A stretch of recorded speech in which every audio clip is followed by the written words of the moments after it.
Yo, what is going on, ladies and gentlemen? Welcome to the Nightmare Series, week number 4.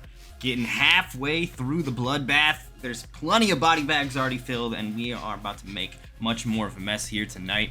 It is going to be a good one. Got a lot of talented players here in our bracket, and we introduced a new way of checking in, so hopefully we'll go ahead and have the right matches with people that are here available for our starting matches, and then the bracket will kind of take care of itself.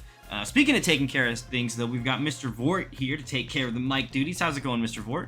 It is going incredible, my friend. I hope you're as ready as I am to watch all these exiles throw down tonight. Yeah, absolutely. Really looking forward to this one. Got some new names in the bracket and some old classics that I love to see, so I'm going to be really excited to see how this all breaks down. We are going to go ahead and get started with our round 1 matches. We got Mindreader Dave and Daters as one of them. The other match is Z-Man-Zan and Pooter Pyramid. I see some of those people already in the chat, so if you guys want to go, those 4 names that I said, if you guys want to go ahead and drop your gamer tags in the chat, we'll go ahead and get some invites out for those as our opening 2 matches. Everybody else, make sure you are checking in to your match.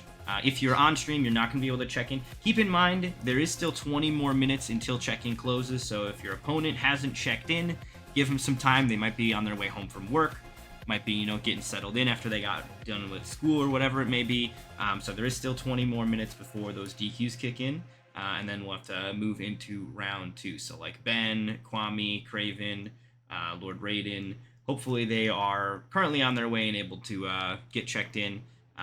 But I do believe, like I said, that we had Mindreader Dave and well as Daters in here, as well as the other players of Z-Man and Pooter. So we are going to go ahead and get those matches on stream while we wait for all the other checking in to go get taken care of. The other thing that I do want to play, though, before we get too deep into this, for anybody that is new here, is a video detailing how Smash GG or Start GG works. So it's going to be a quick, 2-minute video from Mr. Aquaman going over that. Make sure you're paying attention. That'll kind of teach you how things work.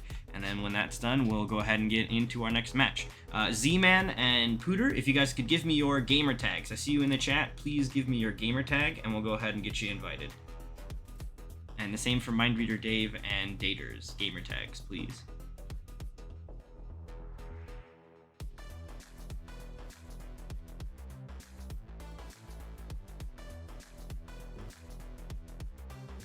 Today, we're going to walk you through how to use Smash GG during your tournament today.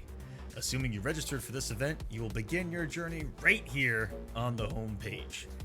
On this page, you will have everything you will need to progress through this tournament. You can view all of the information related to the event here, as well as your own dashboard letting you know what comes next under events. Here is where the process will begin by checking in. We recommend being at this position about 5 to 10 minutes before the tournament begins to make this as smooth as possible. This will take you to your first match. This is the match overview. There are 3 tabs. Under tasks, you can see a step-by-step on what you need to do in order to successfully report your match. Under the summary tab, you can see the outcome of the match, as well as once it's complete, you can view your upcoming matches. Then, there's the chat tab, where you can talk to your opponent and an admin if an issue occurs. Now, let's go ahead and check into our match here. You'll then wait for your opponent to check in, and if this does not occur, they will receive a DQ, you will advance. It looks like we got a match here as player 2 has readied up. Smash GG then gives you the tag of your opponent that you will need to send an invite to or receive one from. And once both players are in a match, select Done. Select your character for game 1 and then await for your opponent to do the same. When the game finishes, both players will report the scores until a final outcome is set. Hitting confirm will finalize the match. You may at any time, if an issue occurs, click request a moderator. At the bottom, this will alert the admin team that you need assistance. You'll need to go to the chat and await their arrival and have the issue already stated, or wait for them to ask you what is the issue here. The admin will help determine a resolution and then clear the request. Once the match is complete, you can view it in summary and even your next match here as well. On the top right, there will always be a rules tab if you need a refresher as well. Once again, you can visit the homepage of the event to see a live feed of your tournament experience throughout the entire thing, so you know when and who you have to play. And that is it, guys. You are ready to compete in today's tournament. Good luck and have fun.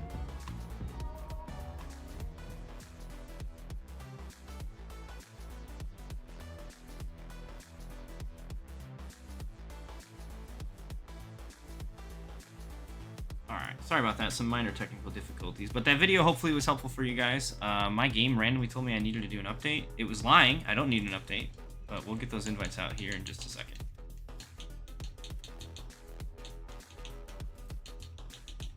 You gonna send out the updates? You want me to? Invites? I'm doing it right now. Perfect.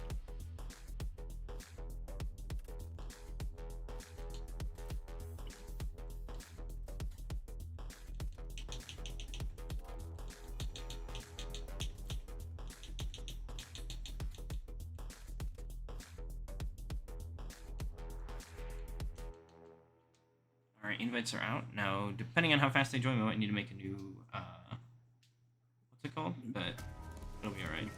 Can you come out of AFK, just in case? No, it's fine. It'll be fine.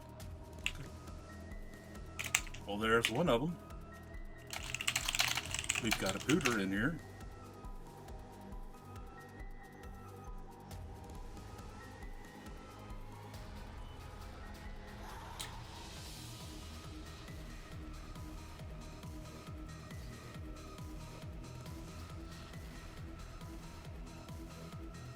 Alright, so I sent Z-Man an invite. I'll go ahead and try to send him another one.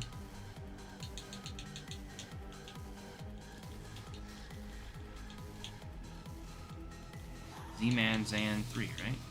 Yep. Z-E-E, man, Zan 3. Just a number. So I invited. It says Mortal Kombat main menu. So, invite has been sent. Hopefully he'll be able to join us. Otherwise, I suppose we can try to transition over to the Mind Reader versus Daters match, but I presume that Z-Man is here, so... Alright, cool. So, I don't think that the patch changed the lobbies breaking. Yeah, it looks like the lobby just exploded, but we'll go ahead and make a new lobby here. I got their names, so they'll be really quick to join now because they're in my recent players. So we'll just start another lobby here real quick, and that should be the last thing that we have to do. Yeah, you're good, no worries, Pooter. The room was broken anyway, so we were gonna have to make a new one anyway. We were just waiting to get everybody in to get you in my recent players. Yeah, no problem whatsoever. This is one of the side effects of having online tournaments. Some things can't be avoided, at least until they get their stupid King of the Hills fixed. And then, hopefully, everything will go well. But for now, this is the things we gotta put up with.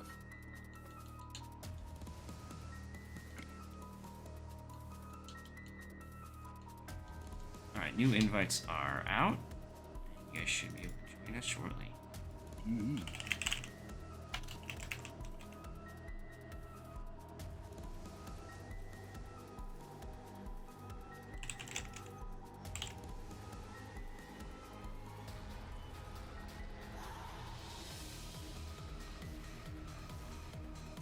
Alright, you guys can go ahead and start the match when you guys are ready. We're going to go ahead and hop into the lobby here for our first match of the evening.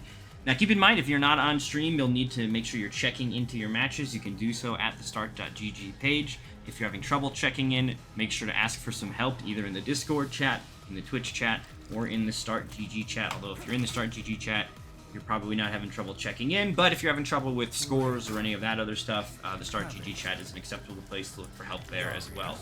There's about 13 minutes left before DQs start going out for round 1, so if your opponent hasn't checked in, hang tight. Hopefully they'll be here, but if not, the DQs will take care of them and we'll kind of move on without them as necessary. Round 2 isn't going to start until 7 when those DQs happen, so if you're in round 2, just hang tight. You'll be ready to play when that happens. And then we'll get that taken care of for you. But it looks like we're going to hop into this match. Havoc versus Reiko here.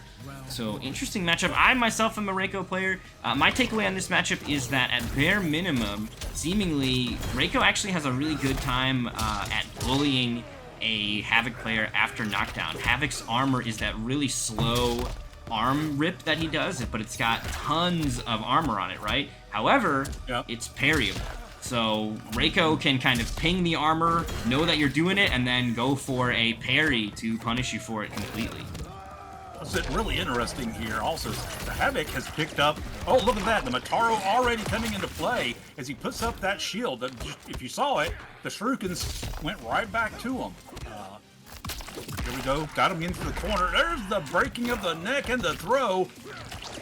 All right, blood balls coming out.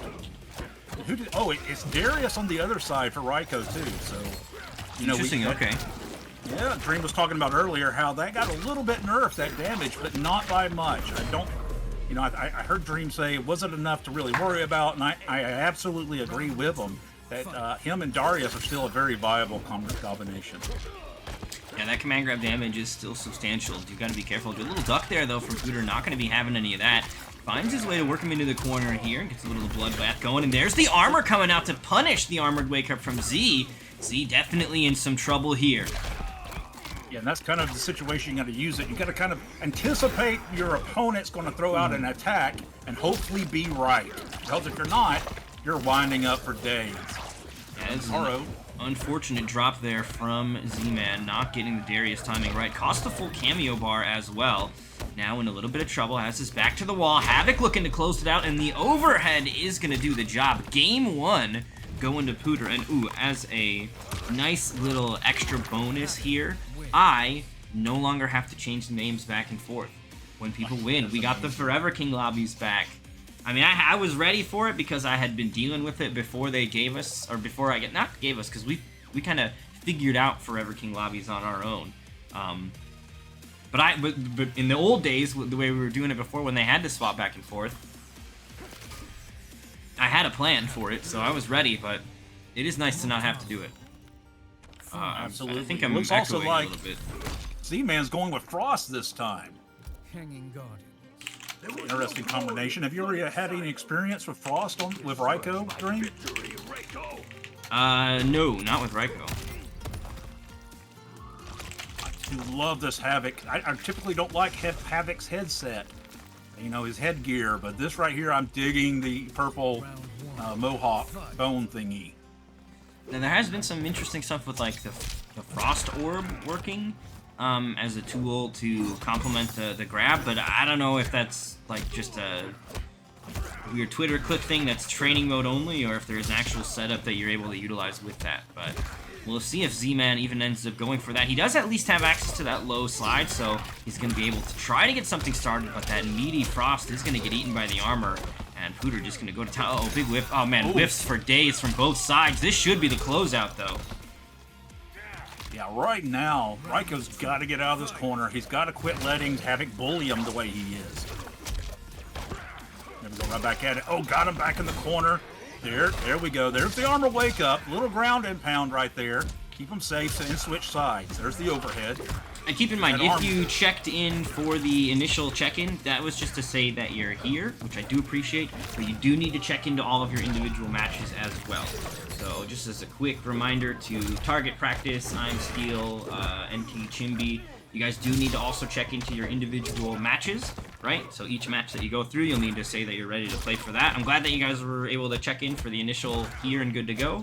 But do make sure you're checking in for your each individual matches, because I do see some names that I saw check in, but I'm now seeing have not checked in yet for their first match. So make sure you're getting checked in for your first match so you can get going. And look at this, Havoc gonna go ahead and get a clean little brutal going here, holding his own head up as a trophy. Just look at what I can do.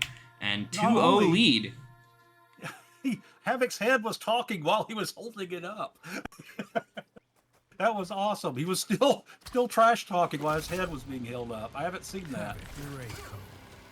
Alright, awesome. Yeah, I see Target has gone ahead and checked in. Perfect. Thank you guys so much. And everybody else, Joe Matic, Shira Ryu Payne, I'm Steel. Actually, a lot of those first round matches, you guys are all checked in, so thank you. I think maybe having this pre-check-in is a little bit more helpful. I think at least helpful for us getting the show rolling, which we absolutely have, as we've got a 2-0 currently under development. Z-Man switching back to Darius here as we move back into game number 3. Frost just not getting the job done. Yeah, especially not if you're getting pushed into that corner the way he was. What he has to do, there you go. Start mixing these things up. Here comes that armor. Good block. I think, though, you don't want to be blocking that armor. It's parryable. That's one of the big things I've found to be a really big deterrent for Havoc players to even be waking up. It's one of those matchup-specific things, though, but got to take care of it. Oh, and look at that. Blaze coming through with the sub. Also, that's the new sub notification where Tyler talks about how Reiko's air strings aren't very good. He doesn't like doing them. And then the clip is me doing max damage using air strings, because that's how the fucking character works. He does more damage with his air strings than anything else. Yes, he does. It's not like they work there or anything. All right, he's getting really pummeled by these balls right now. Goes for the overhead. Oh, Havoc goes for the low, but gets caught up by his armor move. Little ground and pound. Oh, switches sides again. Doesn't fall for it. Oh, he falls for it that time. I played against you guys. Oh no, I did the fucking ice cold throw. Whatever, I'm gonna do it again. All right, Havoc on match point right now. Hooter Pyramid really controlling this so far. Z-Man's got to get out of this corner. He's got to be able to make a fight out of it. The other thing I see Dream is he hasn't put together a lot of combos. He's hitting a lot of overheads and a lot of lows type of situation. But that's about it. Getting these little bitty hits here and there, and that's just not quite enough. Oh, there he goes with a combo. Caught him. Extended it. Here comes Darius. Here we go. Ooh, just down one into it. Interesting choice, but ends up working out. There's that armor, though. It blocks it again. I mean, it's definitely better than getting smoked by it, but... You know, look at that. Pocky continuing the sub 2. Why did that not do a notification? I wonder why that didn't do a thing. But I appreciate that, Pocky. Thank you so much, man. Also, big shout out to Pocky and Kellyanne for helping out with the brackets. They don't participate in the brackets. They're here just to help you guys out, which is genuinely, like, really nice of them to be just willing to help you guys have a smooth and fun time playing here. Wow, he avoided that fatal blow. He's going to make him pay with his life. That is the game. Pooter takes it 3-0 over Z-Man's Ant. Yeah, he absolutely avoided it just by ripping his own body part off and then beat him with it. I do love Havoc in this game. I think they really captured his essence about what he's all about from previous games, and I really enjoy every minute of it. All right. Oh no, the Smash video is going to play again. I keep forgetting that I have to turn that off. All right, so we're going to go ahead and back to our bracket here. We've got a score to pop in between Z-Man and Pooter. Pooter taking it with a 3-0. He'll move on to play against Crisby, which Crisby, by the way, had an incredible run last time. Oh no, I don't think the things show up on this page. Uh-oh, whoops. But you guys keep on making the thing grow. I gotta actually fix that. I'll change that during the next match. I'll fix that. Too many distractions now. Alright, so our next match, though, is going to be Daters versus Daters' opponent, which I'm forgetting their name, Mindreader Dave, right? Daters and Dave. So we're going to go ahead and get some invites out to Daters and Dave. I believe that they dropped their gamer tags earlier in the chat, and they are just their normal gamer tags. Nothing crazy going on. Yeah, Daters and Mindreader Dave. So nothing too wild to figure out, so we'll have some invites out for them here in just a moment and get our next match on deck. Also, keep in mind, check-in closes in 4 minutes. So if you have not checked in, you will be disqualified in 4 minutes, now 3 minutes. So do make sure that you've checked in. You don't want to see a bell next to your name. If there's a bell next to your name, you have not checked in, and you will be DQ'd. So please make sure you guys are getting checked in for that so we don't DQ you. Otherwise, you know, the timer's going to get you. That's just kind of how it goes. But that is going to be our next match, Mindreader Dave versus Daters, coming up.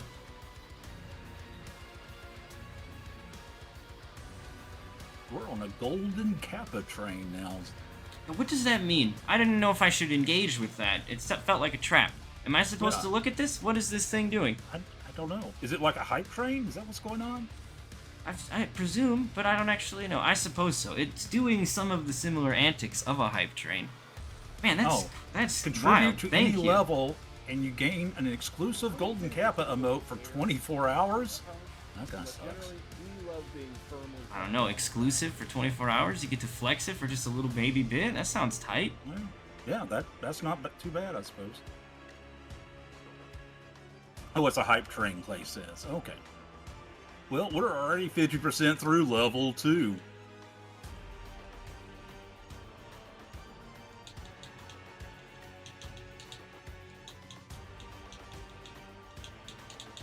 You hit the record button, my friend, tonight. Indeed I did. Indeed I did.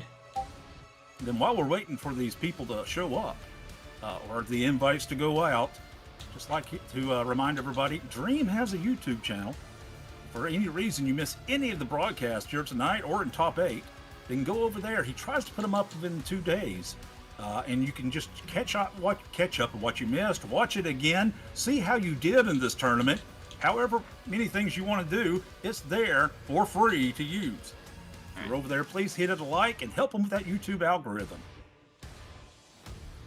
Yeah, so usually the YouTube videos go up on Monday and Wednesday. So Monday and Wednesday is when we try to upload them. Not 2 days technically, but gives me a reason to post about the thing on those days before the event. So that's what we're going for. That's what we're going for then.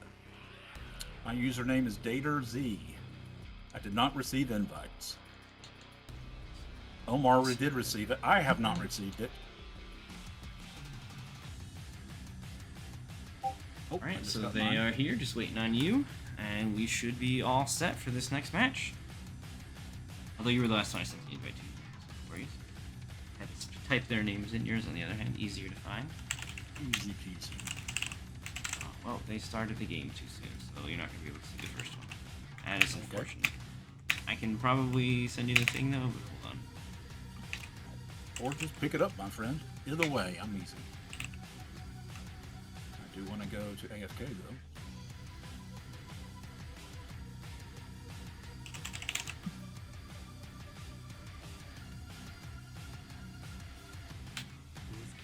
Alright, here we go. Kenshi Mirror. This is going to be interesting. So we are going to have a Kenshi Mirror to start things out. Also, the DQ timers, actually, they're like 5 minutes from now, so I guess you guys have a little bonus time, but not much. I guess I started the bracket a little late, so that's on me. But DQs are coming soon, so make sure you get checked in, and I might manually actually DQ. Oh, big start here, though, for Daters.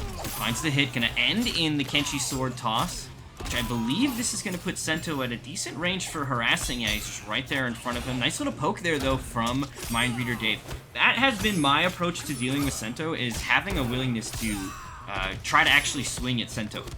Sometimes it does not work out. I don't want to act like it's the best play you could ever make is to let go of block and swing and hope a sword strike doesn't come your way.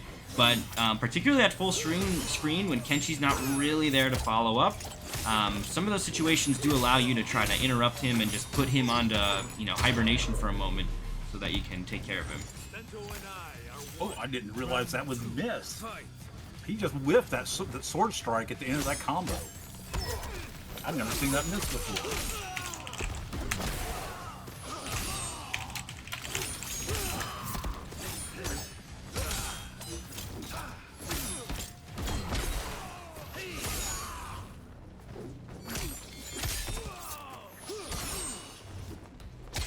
Okay. Oh man, that was going to be an opening, but did not go for the full one. No commitment. Gotta be careful. Alright, here's the launch, and just lets it rip. Trying to keep him out. Okay, just cancels the sword point blank. I don't know what the frames exactly are on that, but I'm curious. If he goes for the running charge like across the screen, is that actually a good idea? Like, does it engage with any of the Kenshi buttons that he would be, like the spirits and stuff? Because Kenshi's projectiles potentially have unique properties where maybe he wouldn't, do that sword deflection animation on there. I know that the long, where, Sento comes from the sky coming down is considered a projectile. I don't know about the rest of it, but I know that when, if you use Sub-Zero armor. Yeah, but how does the Kenshi sword thing do? Because what Kenshi does is he deflects the projectile away. How does he deflect the sword? I'm curious what that. Yeah, I don't know. I don't know what that looks like. The finale is where the prize money is at. It's a $400 prize pool for the finale. So the players that earn enough points to make the finale will be taking home some coins with them.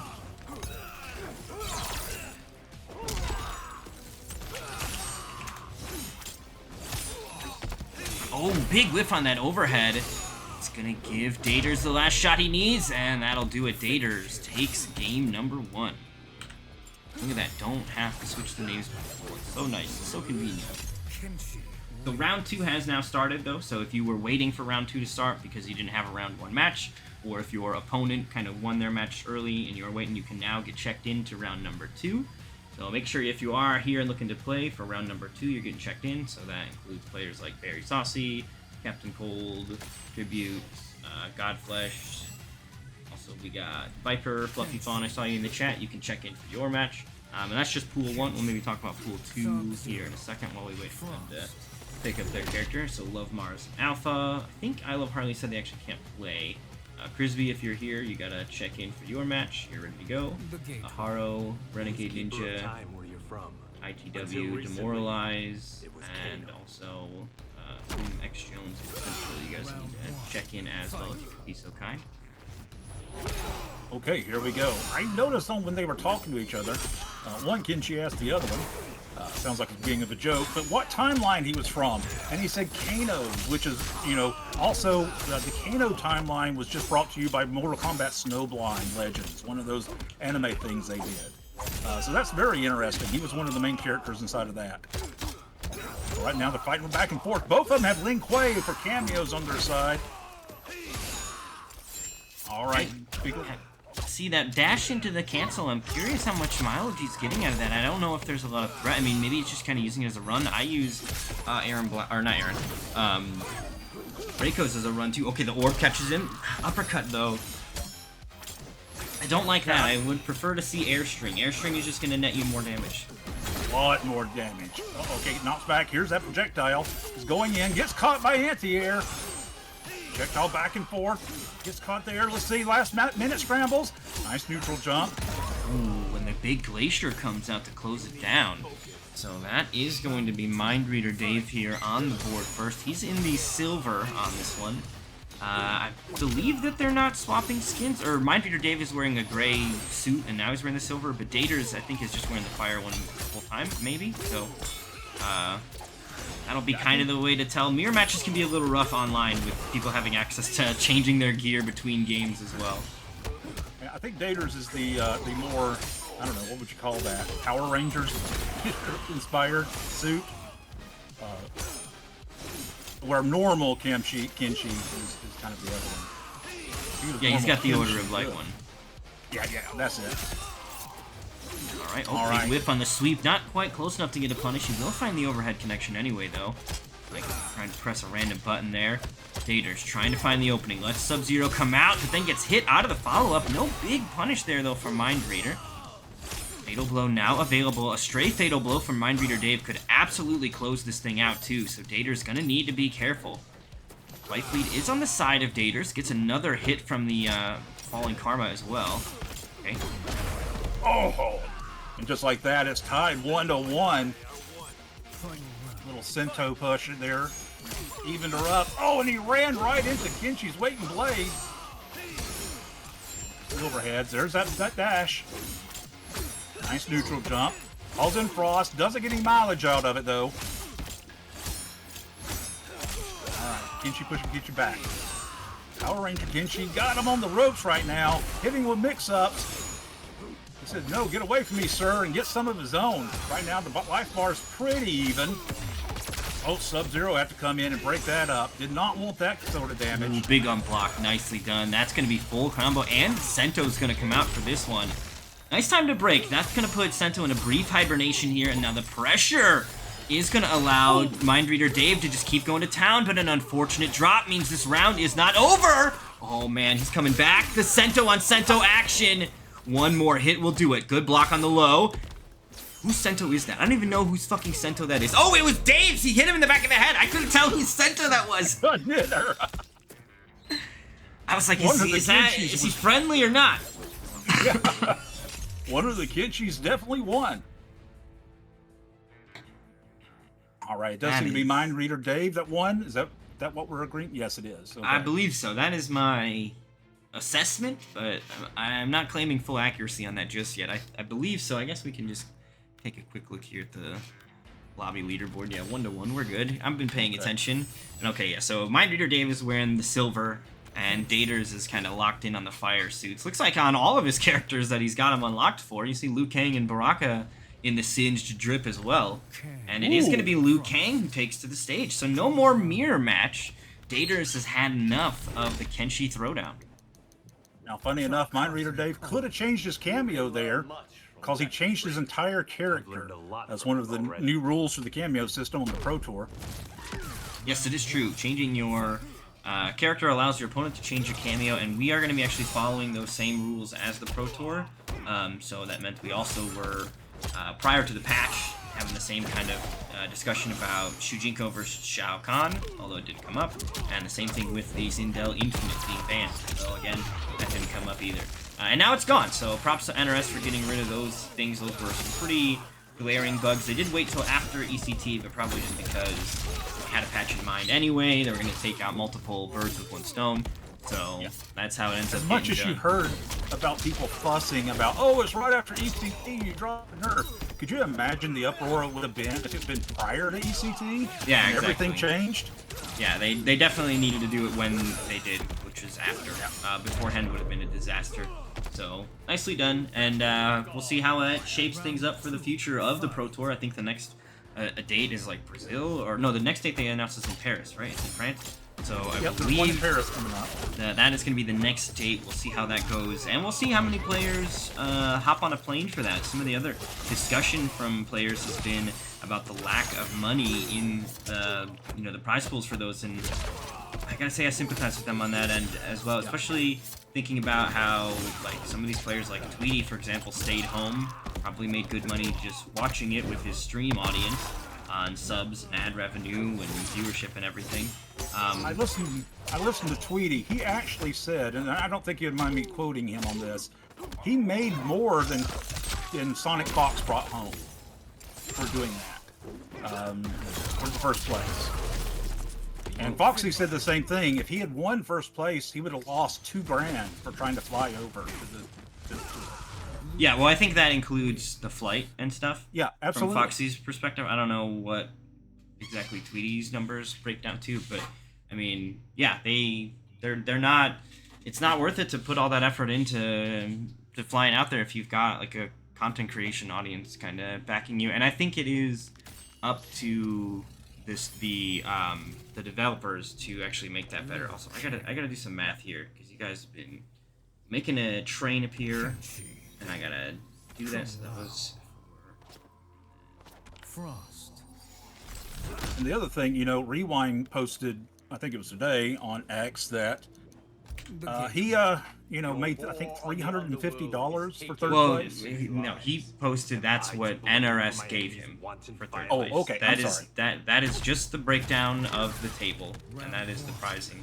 That has nothing to do with how much he won from ECT itself. ECT. Although Okay. He got that just from NRS. It's not like those numbers are significantly larger or whatever. I think it's $10 a person, 300 people. There was an extra $3,000 on top of the $10,000 that NRS was put up. So how the percentages of everything break down to that, not 100% sure on. Don't know the math of that, but he didn't just make that. But I mean, it's still not a lot. It is still ultimately not a lot. ECT also kind of suffered from a weird problem of it had like the registration wasn't open for very long, so you'll maybe get a better read on how many people are going to actually show up to a Pro Tour event in the US at maybe Combo Breaker, which is going to have a lot more time leading up to it. I think Combo Breaker is one of the announced events.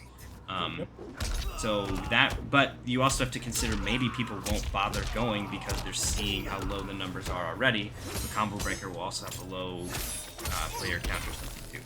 So it's an interesting spot. It would be nice for the devs to put the extra money in because I think that actually brings more people in. I think that it's nice that Mortal Kombat makes a bunch of money, but the competitive side of things and Twitch streamers competing in tournaments and playing in big events, that kind of thing does inspire people to want to play the game, to want to compete in the game, to want to get better at the game. And all of that stuff typically includes also just spending more time in your game, which as far as NRS is concerned, maybe means spending more money because they've been so fucking greedy on that front. But they have to give those players good reason to put that time and investment in. It is in many ways a symbiotic relationship. And part of the reality though is that they will make money without us anyway. That is kind of the reality, which is what they're maybe sensing, is that we don't actually need to cater to this. We don't care. That's what WB has kind of approach has been since they took over. That's why NRS had to put all the money in themselves, not WB. So I think that's kind of the takeaway, is that, hey man, this isn't anything, which is unfortunately going to demand that our scene do this grassroots only, which is just not super sustainable. Was that 3? Was I not paying attention? Yeah, that was 3. Whoops, we were too busy yippity yapping that whole time. But yeah, that was 3. I saw the one. I didn't. The Liu Kang match is kind of blurred together. Nicely done though. GG's. You got it. 3-1. Good job. So you're gonna take absolutely. it. Too much financial yippity yap for us. That was a bit of an oops. So sorry about that, but you know, that has been kind of a bit of the discussion, and we'll see if NRS does anything. What I personally think, and this has been Sonic Fox's take, is, and it's been kind of the take of the community for a while, is why don't they do the crowdfunding thing again? The crowdfunding skins in MKX were incredible. I think they did really well, and players would absolutely gobble up esports skins that support a prize pool. I think those would go over very well. The precedent is that they already have gone over well, so I would love to see more of those. So we're going to move on to our next match. I think we got Jin Fox and Akroma, as well as Skinny versus Lord Raiden. Which of you two are ready to go? I see Lord Raiden in the chat already. So, we want to get Skinny in. Go ahead and start with that one, and then we'll do the Akroma and Jin Fox match after. Is Jin Fox here? I have not heard from Jin.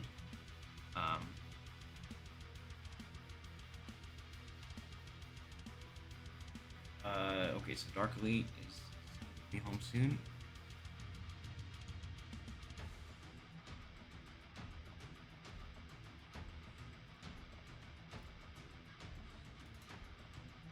Well, Dream, one of the things me and my boys have talked about is we are going to DreamHack this year. It's right down the road from us, in theory. So I think you're still going to get a lot of, people wanting to go and have a good time. It's the pros that were in that conversation, right? Because I'm going to compete, I think, but now, let's be honest. I'm a very old man with arthritis hands. I'm not getting far. Sometimes it's just fun to hop in there and see what's up. Don't set crazy expectations. Just go to have fun. Yep. My sons are both going to enter, although one of them's entering MK, and the other one really big into Smash Brothers and Smash Brothers Melee, and so that's the ones he's going to enter.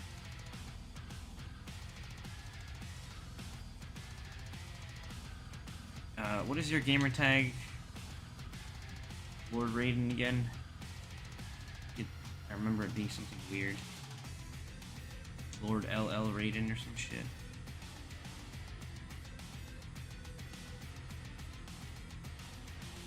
Yeah, Lord LL Raiden.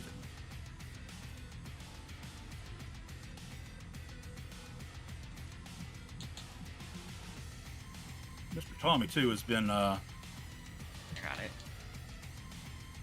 Been feeling my pain over one of our other shared interests recently.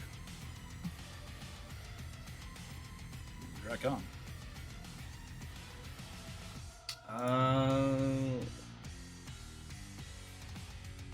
You have 10 minutes, Dark Elite, before your DQ kicks in.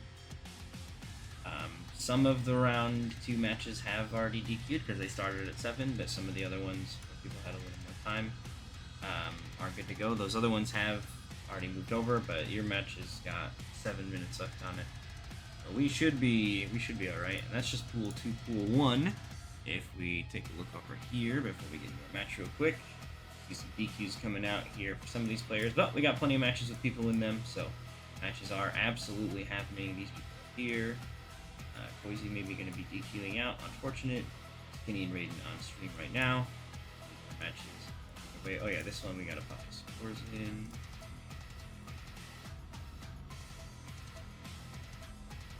So what we got on the screen right now is a Baraka and Rain. This should be a good matchup. Baraka's sitting here going with Striker for his cameo, while Rain's going with the old Sub-Zero. All right, he gets knocked up pretty quickly. Oh, gets caught up. 287 is not bad at all. Baraka going back in, pushed him towards the corner. See what he's got. Little Striker assist, pops up at 315. Has to break out with the Link Way. See if he can get him opened up. Oh, text the throw. Good job. Nice down 1. This should be a combo, a little one anyway. He goes for the down trap, but it doesn't work. Baraka gets in there too quick. He gets him knocked up there. And what he can do there, Dream, is, here's a good Good, well done. This should be stagger him. Yes, it does. It's a setup, but he goes right through with the armor. He doesn't get caught in the trap, but still, the combo comes through. One thing he can do when he starts back knocking these people up or starting his combo, he can also enhance his down back X move, and what that does is it'll also knock him in the air for some extra damage. But it looks like he's going for that stagger at the end instead. Uh-oh, Baraka got you in the corner again, push him all the way back across the screen. Striker there to throw a little help on it. Let's see if he can get him back out. This is exactly how it looked last time before Rain started fighting. All right, there's Tommy. the Amplified, and the grenades are going to keep it safe. Big overhead here as well. And the stab is going to get it done. Skinny answers back and forces Lord Raiden here into the corner. Raiden's coming back. Now, he's going to have some problems with his speed once Baraka gets in close. Of course, he's got a ton of options for the range game. I don't think Baraka's going to let him have that, though. Big damage, 250. Lord Raiden might want to wake up with his armor move. That's the down back Y button. Oh, there he goes. He gets him knocked up. Here comes some big damage. Okay, is he going to go for the setup? Yep, he's going to go straight for the setup here. Nice defense there. I think that was a mid into the low there, so no actual sort of risk, but a little faster, trying to maybe get his opponent to stand up for it. Skinny gets in with the overhead spinning blade as well, and that low connects. Meter will come in just in time, but Lord Raiden in a little bit of trouble here as Skinny tries to close things out. The ice armor keeps him safe. Oh, he gets knocked up there at the end. Now, what you're seeing is that people say that Rain's a zoner, and technically he is. He really likes you being in that medium to long range area, right?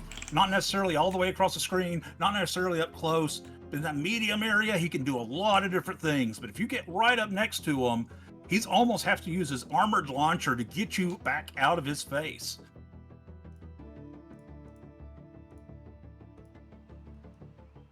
All right, we're going back into it. Let's see what changes Lord Raiden's going to make right now. Still going exactly the same, going back to Sub-Zero, who I think is if you want that extended combo where he kind of freezes you and then staggers you and you can put a setup on it, that's who you go with, right there. What he's going to do is, you know, what we saw in the last game is Baraka's getting in, and what you have to do is keep him from doing that. Yeah, Baraka is just an absolute menace when he gets in and can be really, really devastating up close. Even with those changes to some of like the gaps that they gave him, his walk speed, he's still able to make his way in. And here we also see Skinny kind of making an adjustment over to striker assist, so allowing him to keep himself potentially safe. I'm not 100% sure what kind of extensions he's getting on hit, but absolutely looking for some answers that give him potentially that similar to Cyrax's playstyle, although I believe not quite as oppressive and definitely not as much meter gain and chip and all the other good things that Cyrax is doing. Yeah, you're not going to block and take 20% damage. All right, here comes Lin Kuei. Helps him out. Striker throws a grenade, but it's messed up because they switched sides. More time he goes for an overhead, misses, and he gets him with a low poke. So in that situation when he whiffed the armored spin thing, I think the way that he could have maybe gotten out of it was like jab into fatal blow, because he would have armored through the grenades from Striker, which the grenades might have actually whiffed anyway. But there are situations that I think this game is going to demand more of it of you, is where your opponent is going to be attempting to protect themselves with a Kano knife or striker grenades, and if you can trigger a cinematic, you're actually going to be able to blow that up. But of course, the only cinematic you got is a fatal blow, and you got to be in dangerous territory to make that happen. All right, you see what he did? Instead of going for that EX move, he knew it, keep it safe. He instead knocked off of it, saved his bar, but got opened up anyway. Here comes the throw, trying to get him off of it a little bit. Oh, Baraka just dashes in, was back forward 3 to get inside of there. Tommy trying to get the spacing right. Make sure he's got the upside for Rain, who's got that little bit longer spacing. Here's Striker to make it safe. Into the overhead. Sub-Zero has to break that party up. Oh, is that the Lord of Atlantis himself? Mr. Aqua coming through with the big, gigantic raid. Thank you so much. Thank you so much, Mr. Aqua. Hope you had a great stream out there. And welcome, those of you guys who were just hanging out with Mr. Aqua. Right, we are in the Nightmare series. It's the Xbox side of things, so if any of you guys are Xbox players, we got you covered. This is definitely the place to come for Xbox action. No crossplay yet. No crossplay in sight. So this is the home for the Xbox players. And right now, Skinny tearing it up, 2-0 lead over Lord Raiden. This Baraka is looking real deadly, and this is, you know, post-patch, right? Still making this character that he seemingly enjoyed playing prior, and while he's not using the same tools and definitely has to maybe work a little bit harder, damage-wise, etc., still making things happen here with Baraka. This character, he's still got some absolute like ability in him to do some terrifying things to you. That armor break still happening. That overhead still low crushing. You're not jumping away from any of it. Like, they didn't really cut his legs off in the way that some people are maybe overreacting to. The nerfs are somewhat substantial, but I do think this character can still absolutely make it happen, as evidenced here by Skinny getting in there and making noise here. Gonna go ahead and spend bar out of the gate. Striker coming to keep it going, but an unfortunate drop. Maybe the early woes of playing with a new cameo here, because Striker seems to be a new addition. All right, going right back, trying to knock him out. Oh, no, has to be interrupted by the Lin Kuei. Goes for the Storm Cell. That doesn't happen. There he goes right back. Oh, he gets him knocked up. There should be a decent combo coming out of this. Oh, he goes for the freeze and misses it. He wanted that setup. All right, here he goes to the throw. Nice damage. He's got to watch out. Only got 62 left. Oh, he finally caught him with that trap. Oh, this is going to be Fatal Blow. This is not for the kill, but it's going to be very close here. Lord Raiden maybe even going to be able to take the life lead here. Fatal Blow scaling got adjusted in the patch. You can get extra damage at the end, and I believe also that Fatal Blow minigame still a big part of it. The life lead will go the way of Rain, but the spinning chop from the skies catches him. You saw him trying to low poke underneath the jump in or whatever it is, but just gets opened up by that spin.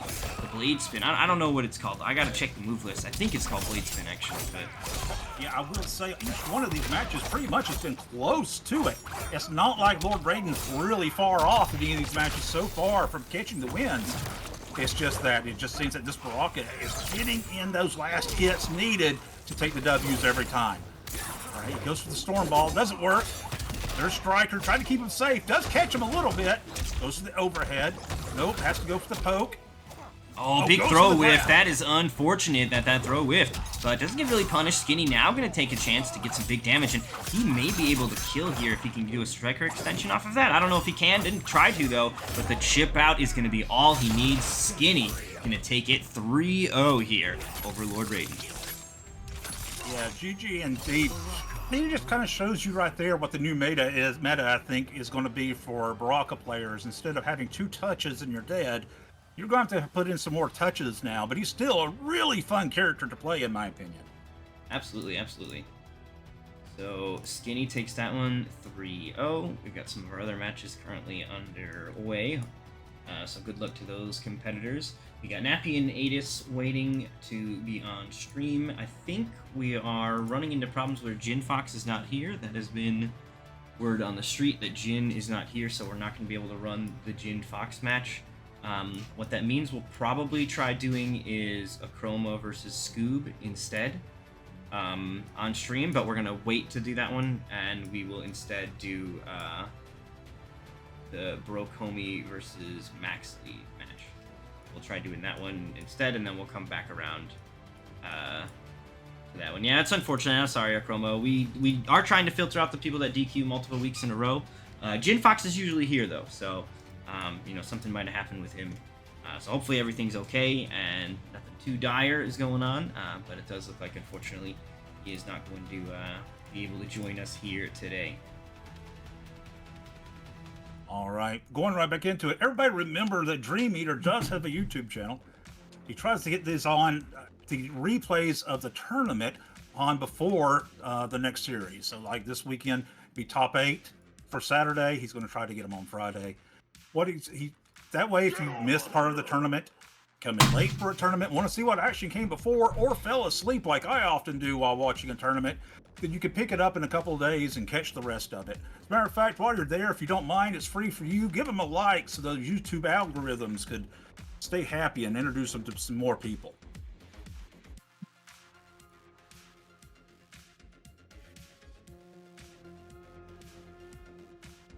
Alright, so what are our next matches that we're going to do on stream We're going to be moving on to round 3. We got Adis and Nappy. They are both here. Let me kind of have these in separate windows. Oh, did I It's see not working Messiah up having there? to load back and forth between those.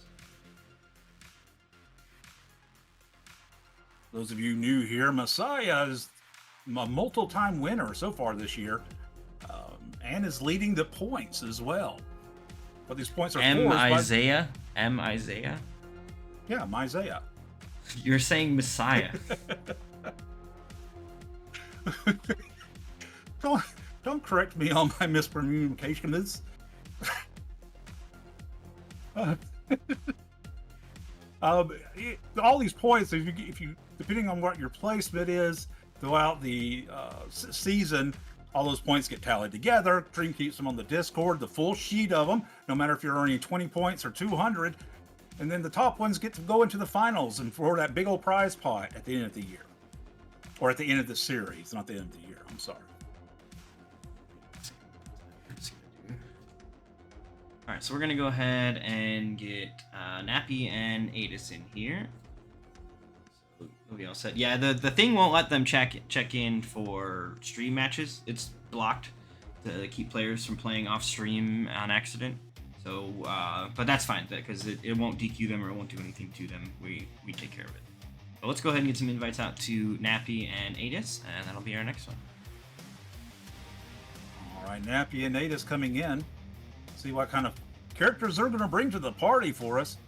So far, we've already seen a great diversity going on. We've seen Kenshi, we've seen Baraka, seen Rain, seen all kinds of different characters coming in with all kinds of different cameos. Interesting to see how some of this breaks down after the big patch that NRS dropped on everybody last week.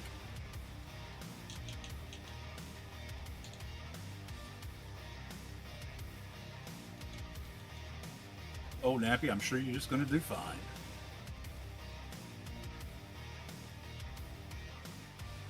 And as these invites are going out, please, if you are looking to get, if you're off stream, make sure you're checking into the matches and communicating with your fellow combatants.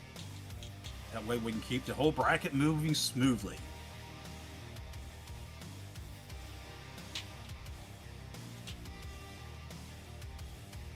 Right, invites are out. Should have our competitors here with us in just a moment. I know I got mine.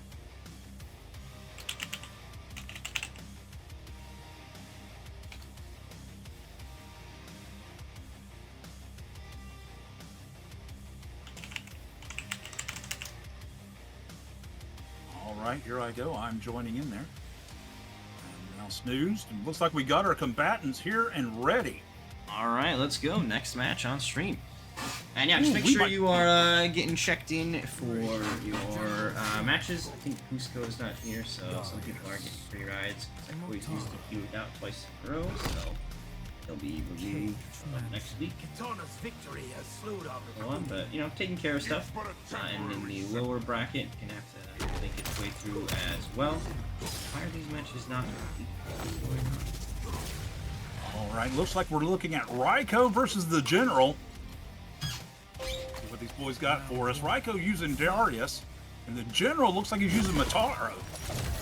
Ooh, look at that right there. Good idea. Mataro going, keeping him safe. Drop the axe, and let's get this party rolling. Almost knocked him all the way back across. He dropped the ender there just a little bit, though. All right, Raiko going back. Should be some decent damage for him. Around 300-ish, I think. 260. Oh, there's the command grab into Darius. Now, this did get nerfed a little bit, but oh, Mataro in there to break that crap up. Here comes the General. He should have a little bit of reach there. Catches him with the overhead into the throw. Goes for the low into Mataro. Oh, just keeping that mix going. He can kind of get a high or a low here. Raiko doesn't know which way it's going to go, but he busts out a combo of his own. Drops the last part of it. All right, here comes General without his axe. He's a little bit quicker. Taro trying to keep him safe. Oh, here's the Centaur busting his chops all the way back across the screen. General Shao will take the first round of that.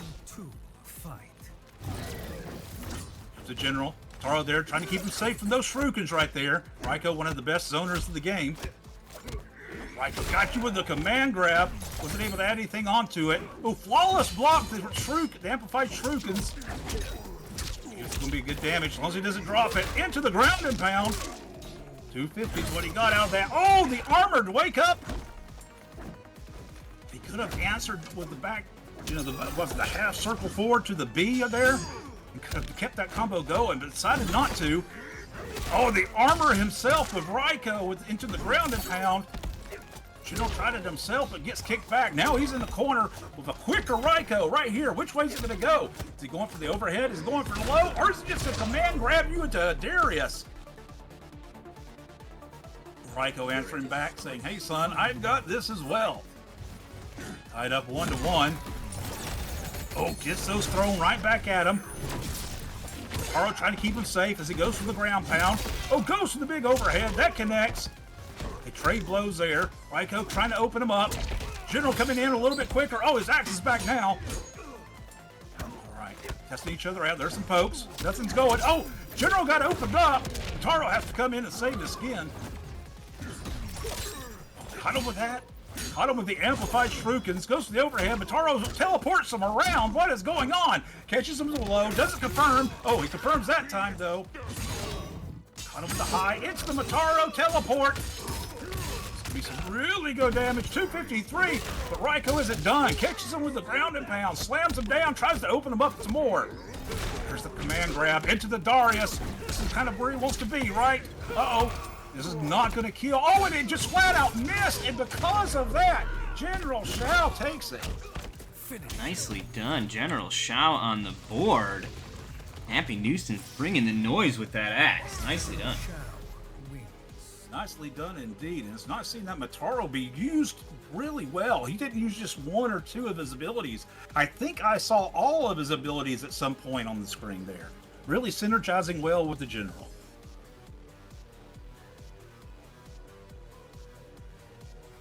So, Dream, what does Raiko need to do here to kind of get that upper hand over the General?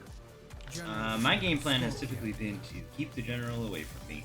I don't really know what to do about him, but I can keep him out because he's got terrible anti-zoning, typically. Right? He's just not the greatest at the zoning game, so that's been my usual goal, is kind of out-zone him since I'm playing a character that typically doesn't do a good job of that. So we saw the rule that we talked about earlier, Dream. Now, you know, Atias, he changed complete characters, right? He went to Scorpion and Striker, and that allows, by the Pro Comp rules and therefore by Dream's rules, that General Shao could change his cameo. And instead of Mataro, because he's dealing with Scorpion, he's went with Kung Lao. Correct. Yes, that is correct. Because you change character, your opponent's able to change cameo. It's Pro Comp. Be some big damage here. Going to catch him. Goes for a setup instead of going for the combo ender there. Shao's a lot quicker without that axe. Scorpion's got you in the corner though, doing some big damage on his own. 319. Oh, the General wakes up with an armored knee. Let's see where he's going to go with this. Oh, he's just going to bring you to Pound Town. Round 2. I have already won, says the General. Got you locked in that corner. Now, of course, Scorpion has a lot of tools to get him out of there, right? And one of those tools would be Striker's grenades. Just like that, the General gets opened up for some big damage. We're at 360. Oh, tries for some sort of restand. Doesn't work out, though. Right, grenades away. Hits him with the low. Oh, went for the armor there. Nappy just a little bit too far away, so now Adius trying to get something started here. A throw is going to start to push him further and further toward the brink. Finds the opening. The grenades were on the way, but a breaker from Nappy is going to have him trying to hang on here. Big launch from that back, too. Oh, big ender right there. He's got him in the corner, though. Goes for the spin. That doesn't connect whatsoever, but he's still got him in the corner. Goes for the low. Doesn't believe. Goes for the overhead. Doesn't end it with the throw. Oh, and he gets opened up, and just like that, it's tied 1-1. Final round. Fight. Right, here we go. Big jump in. Gets opened up with that as well. Adis going for a little bit of a late anti-air, perhaps. Nappy capitalizes and gets him off the breaker, and now finds the opening. The lunging knee is going to send him skywards 30%, but a little bit of a whiff there at the end means Adius gets his own redemption combo. Absolutely. Oh no, and they did the same thing. They both dropped it at the end with a special. Choreographed? Yeah. All right, Striker comes in. Here, take a taser, you giant lizard, giant dragon man. Scorpion trying to Big find launch out. here. This actually could be disastrous. Oh no, the drop. And now Nappy, okay, he had the meter. He will spend it. And he's going to go into Fatal Blow. Now, 950 health because of Striker. This actually could end up being the game. In fact, looking how much is left, I think it's going to be Shao Kahn will be taking this one home. That is a 2-0 lead here for Nappy. Yeah, definitely that Striker minus the health is what came in play there, because otherwise I think he'd been alive. But General Shao absolutely taking that one as well. Hard fought matches by both competitors, but right now we're looking at Nappy being up 2-0. Nappy saying himself in the chat, he got lucky, and I agree, because he had your number there at the end. He could have took you out.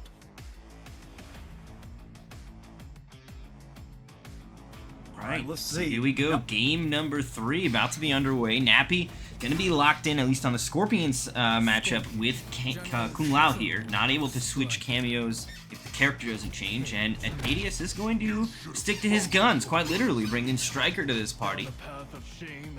I really think that of the two showings we saw, he did best with Scorpion, and even had a chance there, except for that drop, he could have won the whole thing, right? So I think that's a good pick, staying with Scorpion. But as I say that, General Shao, drops it there himself at the end. That could have been a bit of a disaster, but now able to get some damage going. Nappy gets the low hat out as well, but Scorpion immediately challenging the slower normals from Shao. Does not want to see where that low hat setup is going, and just a raw spear. Gonna let it happen. He will start to spend some meter on this as well, trying to get something going here. 316 into Oki, but Nappy is just gonna wake up, no fear at all, and that should be the round.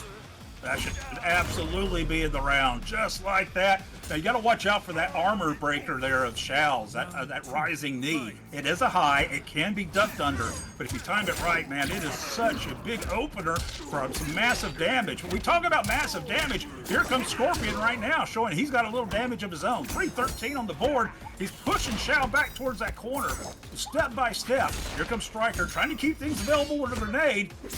Oh no, he gets opened up again. There should be another decent amount of damage for him. Oh, 230. He dropped it, Dream. He dropped it. Yeah, that is an unfortunate drop here, but he still has quite the life lead to work with here as he gets to throw to connect. Only about 220 damage left to get through. The low will connect. He just lets it rip into the Kung Lao assist. That's going to get some damage started. That will force Adius off of his meter. So now no more meter to make this happen. Is he going to need it, though? One more touch could do it. Nappy tries not to get chipped out. The chip out is the way, though. Excellent choice there from Adius, kind of recognizing where his opponent's health was at. That being said, bit of a risk. If a flawless block came out, that actually could have been disastrous. Although he might have had the Striker grenades kind of locked and loaded, ready to keep him safe. So maybe it wasn't as bad as it could have been. Here comes the General. He commits his axe, but that makes him a lot quicker. Here he comes right back. But you're not as quick as me, says Scorpion. And here we go. 273 going to the bottom. He's still got more to give. 344. Oh, gets captured by that knee again. Dude, the low yet again finding its mark. Adius just getting lit up by that, and this is going to be almost 40% off of that into a meaty setup. That's going to crack the armor attempt there. Didn't actually break the armor, but just Adius did not have the health to make that work, and Nappy is going to be our victor 3-0 with the General. Yes, GG by both parties. Both of you fought very well in those matches. Could have went either way. Alright, so that is him moving on. He'll face off against Undershield. Isaiah and his left knee are fighting to fight Striker on stream. That is all happening in pool number 1. Over in pool number 2, we've got MK1 and Maxley waiting, as well as Achroma and Savage Scoops. We're going to go ahead and get MK1 and Maxley in first, and then we'll get Savage Scoob and Achroma for the match after that. I will say one thing that I have seen more of since ECT. Now, you always, recognize, especially like how good Rain was doing with Sonic and how these other players were playing these characters, that some characters were going to get some upswing after the tournament. But I was happy to see how many Shaos we saw in that pro tournament. And I've been seeing more of them because Shao is a great character. Does he have his flaws? Yeah, every character should have their flaws. But I really think he can pump out some massive damage and brings good stuff to the table. And top it all off, I have a great time when I play him. So sending out some invites here. Maxley, can you give me your gamer tag so I know which one is you? There's a couple of them coming up under that particular name. And big thanks to Broke Homie already dropping his in the chat for me. Thank you very much. The preemptive gamer tag give. Audacious, it's weird that you haven't played Shells, but I guess it's not that weird. It depends on your experience. I've only fought one Kenshi, and we see them all the time everywhere else.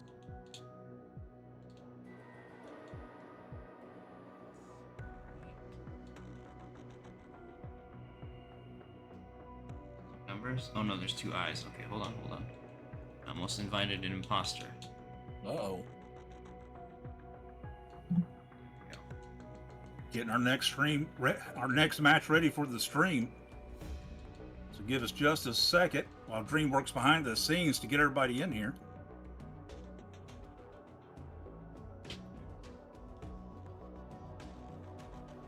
Verifying account restrictions. I'm on my way.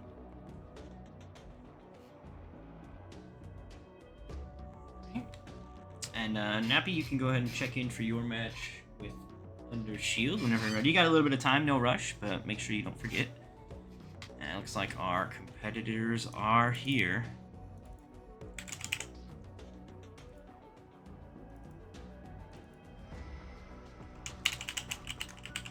All right, I went in sleepy time mode. All right, and here we go. Maxley versus Broke Homie Quan. Right now we're looking at John Cage and Lei Mei. Lei Mei locked in. Smoke. Actually trying to decide. Oh, he's going with Smoke. I think Smoke also opened up a lot of eyes at how good Smoke is. Lei Mei's going with Scorpion. Well, Maxley decided on Kung Lao.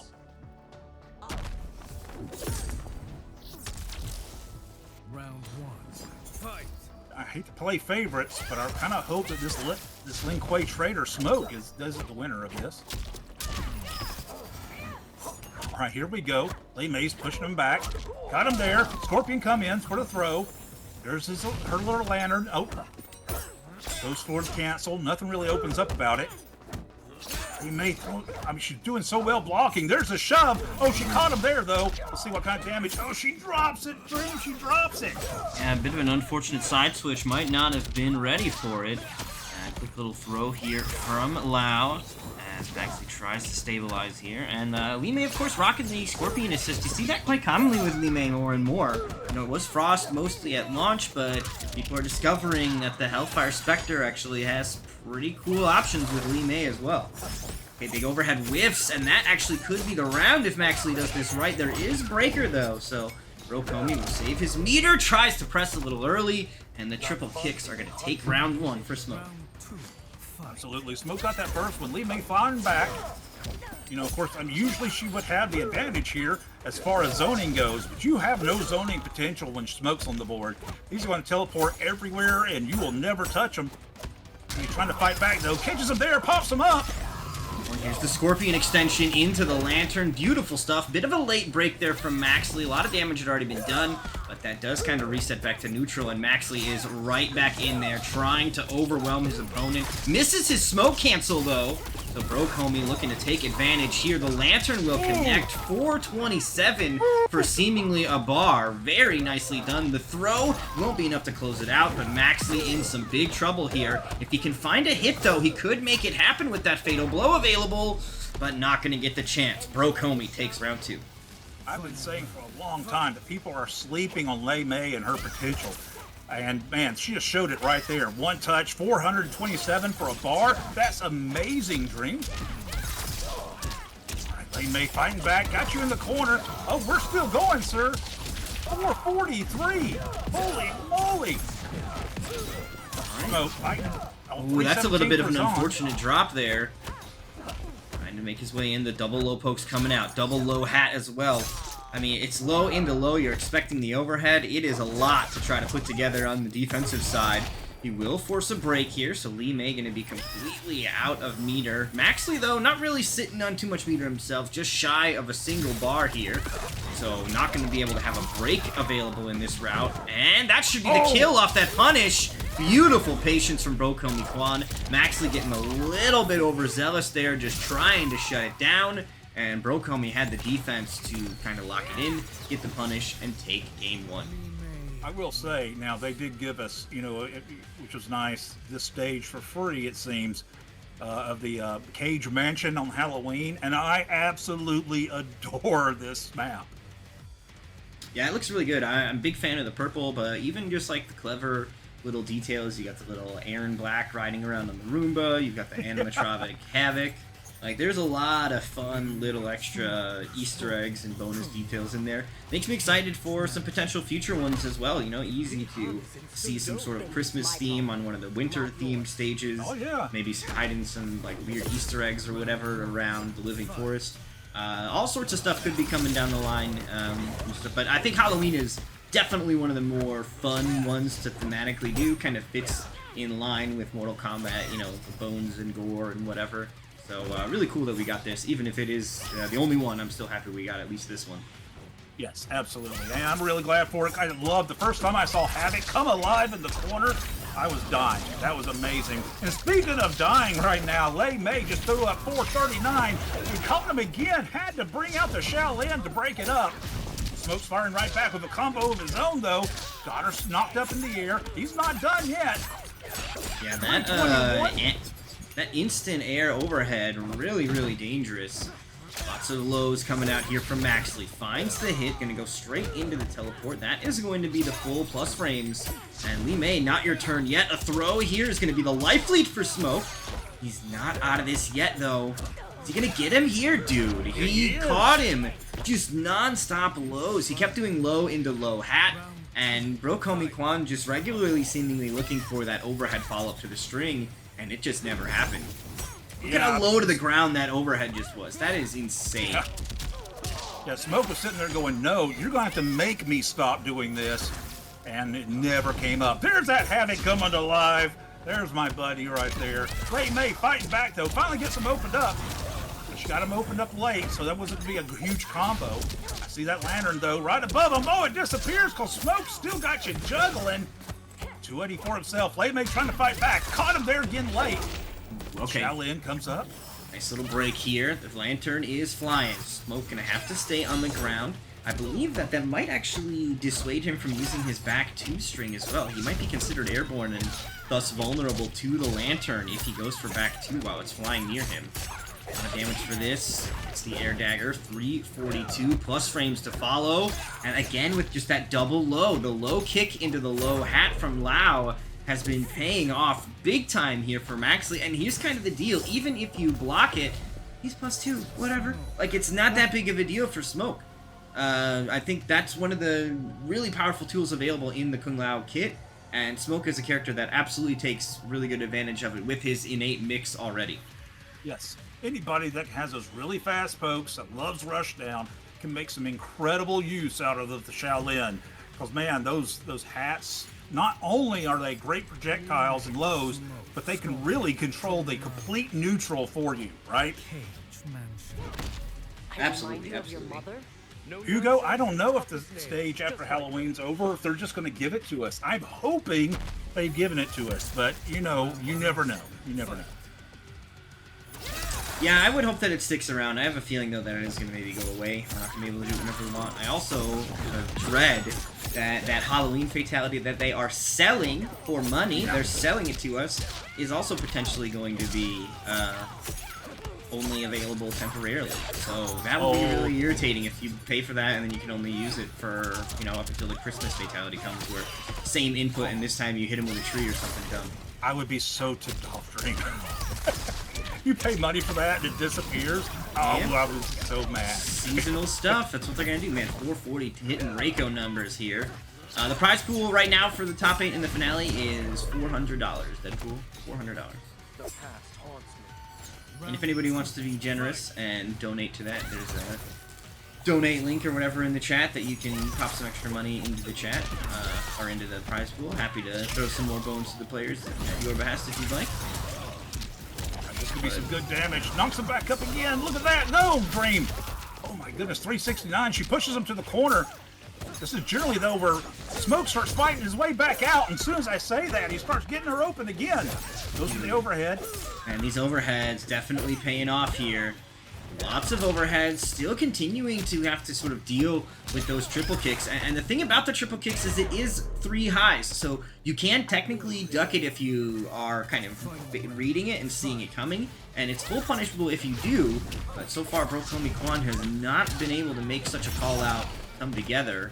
And because he's been blocking it, I mean, it's +8. +8 is a lot. It basically guarantees that you have to hold some sort of low overhead mix-up from Smoke, particularly when he's got that Kung Lao hat. Forward 3 is guaranteed, and now the mix has already begun. Yeah, absolutely. That hat really pays dividends, controlling that neutral there for him and keeping that pressure going. Say that, though. Here comes Li Mei, fighting right back. Oh, nicely done. 357, got him in the corner. This is the place where she's really got to work on, I think, or they got to work on. Here in the corner, keeping him trapped down. Don't let Smoke out. This could be it. Yep, definitely going to be enough damage. MK1 with some really solid sequencing there.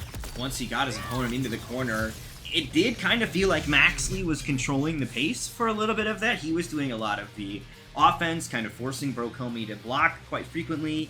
But then, once we got to the tail end of that, it seemed like MK1 hit him once, knocked him down, and then just kind of, you know, tussled with him briefly before he hit him again and closed it out. Yes, absolutely. He really took control of the overall pace of that match that time. Let's see if he can keep it up, because like you said, for the last game and a half, Maxley Smoke has been on, you know, being kind of controlling the match, making you have Smoke messed up before he's opened up, but not that time. MK1 there at the end just totally dominated it with great pressure. And one thing that they did is once they got him in the corner, they kept that pressure on and did not let him fight his way back out. Let's see if he can do it again, though. Oh, caught him with a low. Oh, there's that pressure. Smoke trying to find his way out. There's that low hat. Oh, into it overhead again. Oh, what a raw knee right there, but totally read it right. One thing I do want to say, too, about MK1 is that when he is getting some of these stray hits, it does seem like he's pretty quick to convert them into damage. Really has that presence to notice when he can start turning something in to some great chunks of life off of his opponent. Nice little Smoke dash to get in. Big plus frames coming out afterward. The overhead will be interrupted this time. That's the thing about that. And there's the duck. We were looking for it earlier. MK1 busting it out here in Game 3, and that could be the closeout for the round. Absolutely going to do so. And I think kind of busting it out this deep into the game may have created a situation where Maxley maybe got a little over-reliant, overconfident with that, and now he's going to have to reassess as set point is currently available to Li Mei. No smoke cancel means full damage here from the Umgadi. Former Umgadi, whatever. Preston is a 429. Here comes Smoke right back, though. Oh, there's a spin. Smoke's going to finish it out big. 392. Oh, no, we're not stopping there. We went 500, baby. Jeez, yeah, see, Smoke still has that big, crazy MKX level damage, and I think the reason he has that is because he resource dumps on it. The reason they took it away from characters like Melina and Raiden is because they were doing it for cameo, and I think Melina was doing it 2 bars, Raiden was doing it 1, like, it was just too much for 1 bar. But for 3 bars, yeah, you can have your 50, that's fine. Yeah, absolutely, that makes sense. You're paying the resources for that damage. And that's exactly what we just saw. He spent everything on that 50, and it paid off for him. I mean, at what point are you going to sit there and go, no, 50% damage? I don't want any of that. And that is unfortunate. Akroma, looks like your opponent is going to have to DQ again. So 3 in a row for Akroma. But you can play Hunter off stream, so you don't have to wait for the stream now. Sorry about that, man. I was trying to get you on there, but... He got caught there, Dream, and reversed it. Smoke's in trouble. Let's see if he can keep the pressure on. Here comes those plus frames. Oh, he tries to teleport around. He's invisible now. Here comes the Shaolin, keeping him knocked up in the air. Let's see how much Smoke's going to dump in this one. He's dumping everything into it. 443. Oh, did he get him? No, he did not. That's going to be the round. Just barely shy. And broke homie, dude. I love this one. Yeah, this is awesome. brings it home 3-1 over Maxley. Nicely done. Good fights on both sides right there. And great adaptation for Broke Homie there around the third game to really turn everything back around in his favor. Yes, absolutely, absolutely. So taking a look at our bracket here, we've got some matches underway. The one big one that we're kind of waiting for right now is Dark Elite and Hello Larry. Hopefully they're at least playing and fighting right now. I know Dark Elite was running a little late, but hopefully not too late. I don't believe Dalcon is here, so their DQ is going to happen in about 15 seconds. Maxley and Jin Fox, looks like Jin Fox showed up a little late, so he's going to be able to hopefully play in that match, but you guys are going to want to check in for that one. Target Practice and Stake are playing. If we look over here at Pool 1, we've got Duwa and Lord Raiden. Kuzco, who I don't think is actually here. But the other matches are currently underway, and then waiting on the stream over on this side of things is Striker and the winner of Isaiah and his left knee. So that is going to be one of the matches we're waiting for, and the other match is Sudden Death versus Kusa.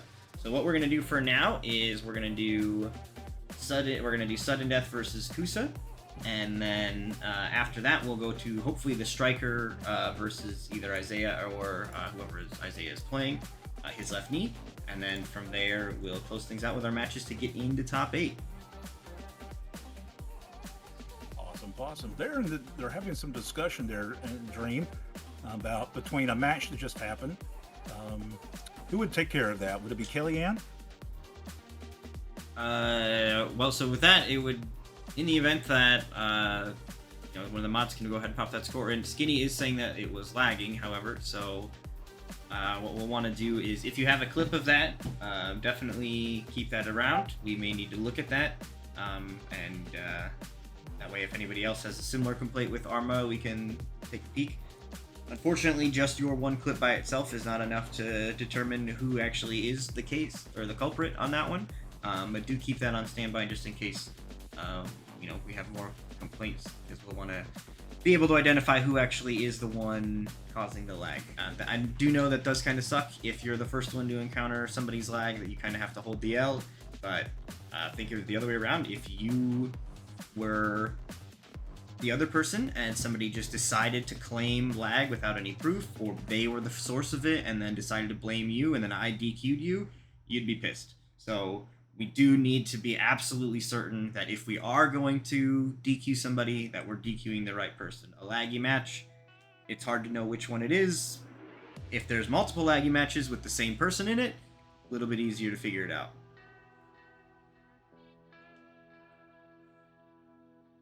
Alright, so let's go ahead and get these invites out to Kusa and Sudden Death. Sudden Death, I don't know your gamer tag, so might need that one. Kusanagi, a regular around these parts though, very familiar with that one.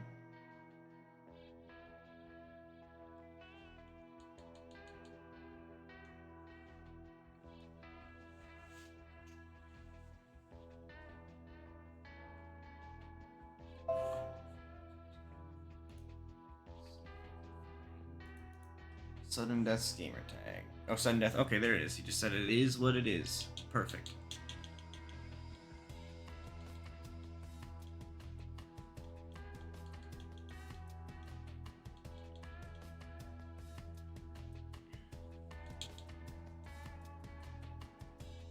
Sud 3 DNA. C1? Alright, we got the right one.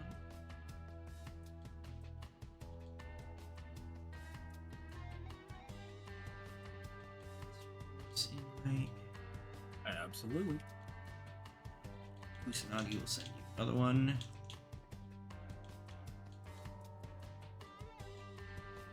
Alright, Sudden Death is here. Just waiting on Kusanagi and Wart. I'm sure Wart will be here shortly too. I'm coming with bells on, my friend. I might have just dated myself. Does anybody still say that? No, I have no idea what that is that you said. Back in the day, that was something everybody said. But of course, it's back in my day, which is a lot different than all of your days. So,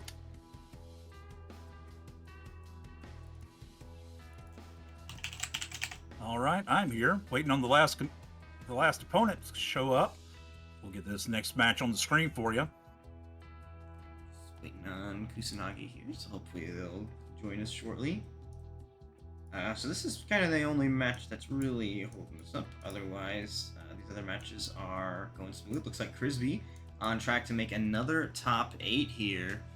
New debut in the Nightmare series. Their first week was last week, made it all the way to, I believe, 2nd place.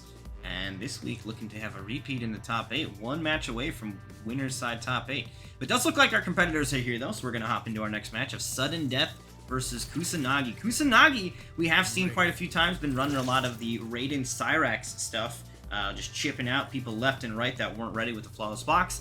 That being said, Cyrax has been nerfed since then, so Kusanagi is likely had to make a change in strategy. He is gone to Kano, but his opponent also running Raiden, so we're going to have a Thunder God showdown, and he is going to be running Serena, so a different approach, maybe still going to be going for chip options. But I guess Serena chip not real against all characters, but particularly against Raiden because of his forward 4-string. If you do Serena on block against Raiden, it is full combo punishment. Like, you do not want to do that. Yeah, his forward 4-string just ducks right underneath the boomerangs coming back, so you don't even have to worry about it. So, just from the outset cameo selection versus character, I want to give a slight advantage here to Sudden Death, because he's just not going to be able to go for that kind of typical autopilot offense here, and Kusanagi, I think, is the player I saw expose that, so he's going to be looking for it. Yeah, obviously he knows the matchup pretty well. We're going to hope that Sudden Death knows the same thing, but he's getting blown up right now. Going for the chip out. There's that little Kano ball we talked about into the low. And just like that, Kusanagi takes the first round. Nicely done.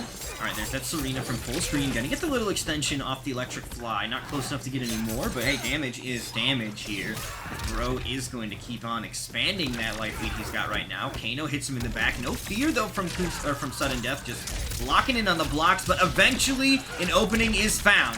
And Kusanagi now looking for the extensions, dude, and he's just doing the dumb shit with Kano. You see that? He just called the knife for the extra there anyway. Nicely done. Yeah.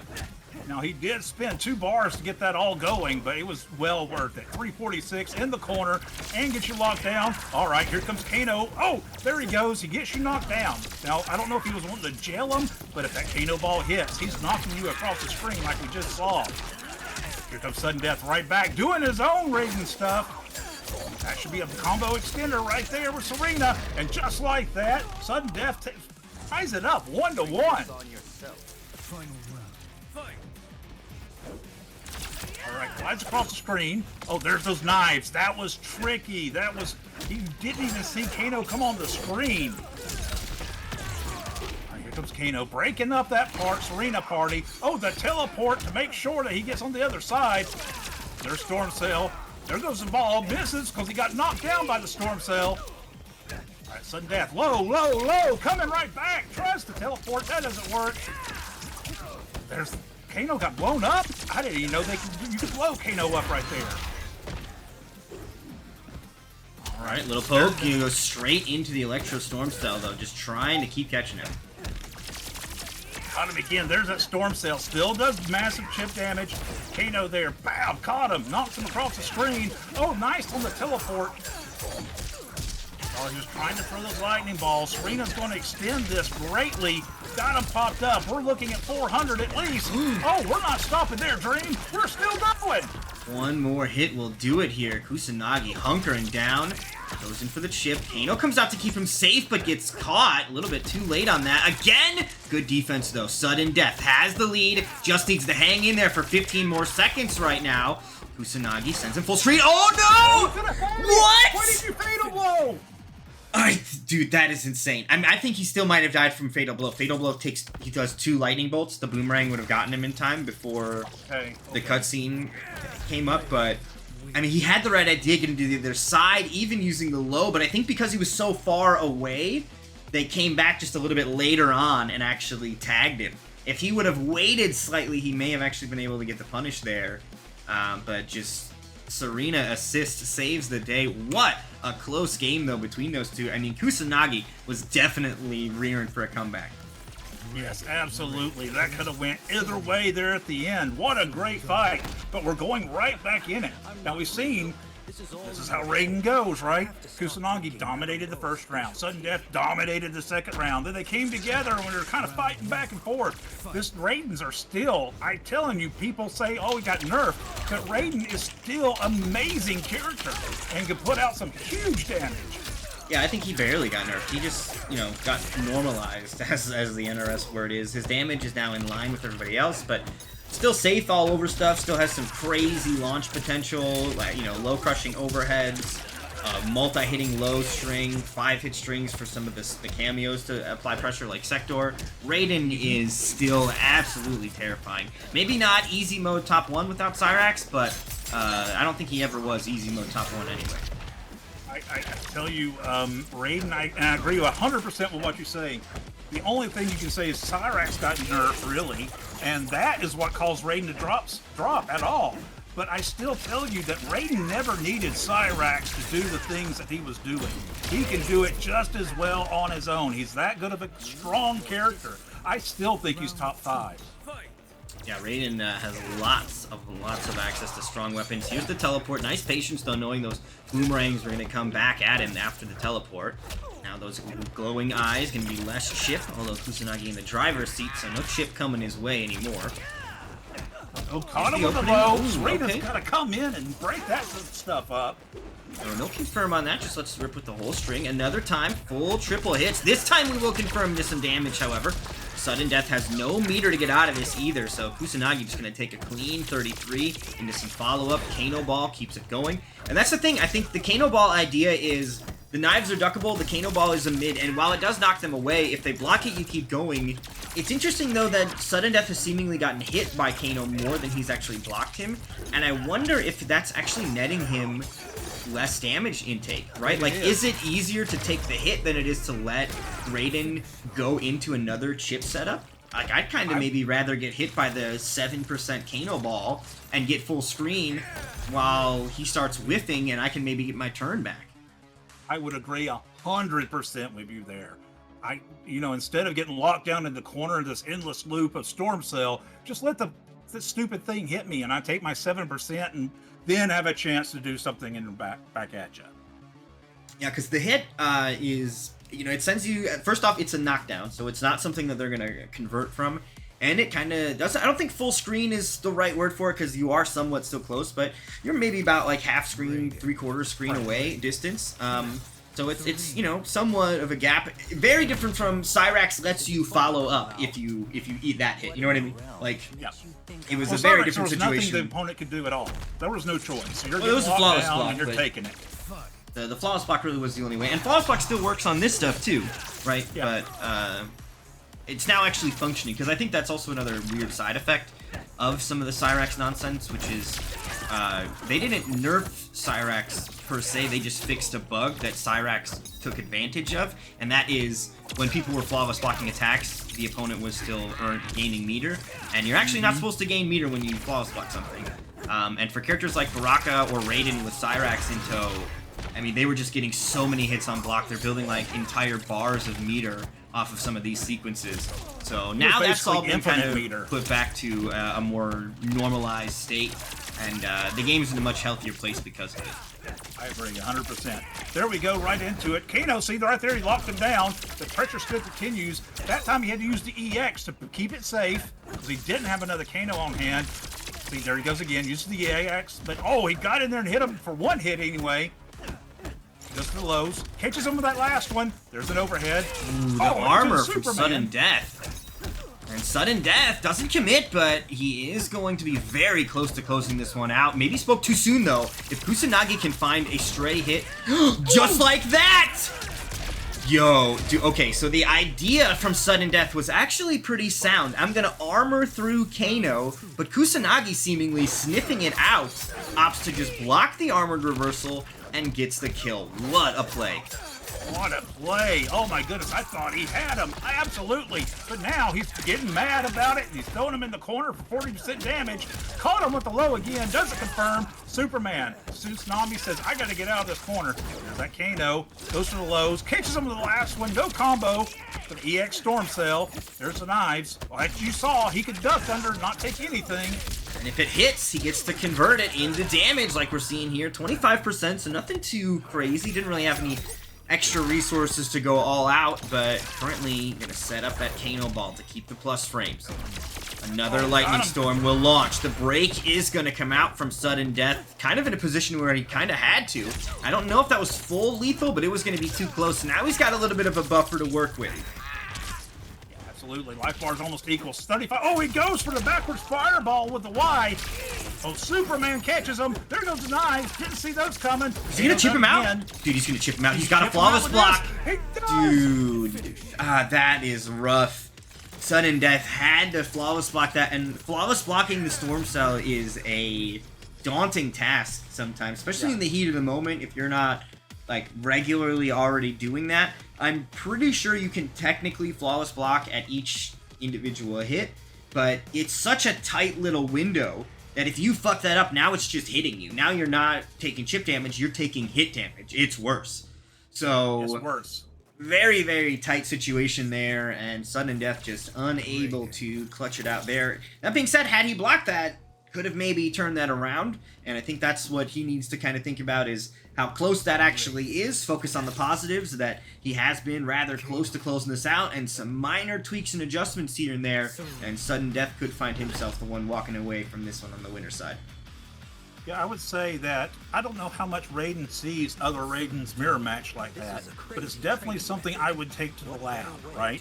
Knowing that I'm going to face other Raidens, especially in tournaments, I need to know how to flawless block that stuff. I need to know, or at least get as good as I can at it. And just like that, the lows open him up into a big combo. Kusanagi going all out for it. Uh-oh, here comes a throw with Kano. And for this mirror match, it is Kusanagi in the white outfit. The teal outfit is Sudden Death. Sudden Death swinging in with those kicks. Nobody's home for them, though. Point blank fireball doesn't go punished.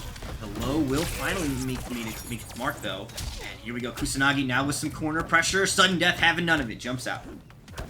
All right, tries to put on pressure of his own. Everything's blocked so far. Storm Cell happens. Oh, armored Superman to knock him down. Still got you in the corner, sir. Oh, open up in the low. This should be it, Dream. Yeah, this looks like it could be very close. The Kano knives will do it! And the electric fly for good measure. 358 and set point going to Kusanagi. Yes, Kusanagi right now on set point. Ready to take it home. Sudden Death, though, like his name implies, could be able to pull it out here. There goes Serena. Caught him with the knives. Oh, and misses the follow-up. Storm Cell and Raiden ball. Kano ball popped out. Oh, there's Serena. This should be some really good damage for him right here. 377, not bad here. Raiden gets a throw to follow up as well. An extra 120 tacked on. Kusanagi's turn. The break is going to come out from Sudden Death. Wants to keep his positioning and his life lead. The positioning is going to slip away from him real quick, though, with that teleport. And now Kusanagi looking to lock him down in the corner. Oh, he missed the Kano knives, but gets him with a Storm Cell. Life bar is about equal now. 39 seconds left. Here comes Kano with his stabby stab. Oh, Raiden trying to fight, trying to get himself out of the corner. Kusanagi said, no, eat a Storm Cell, sir. To the lows, goes to the teleport.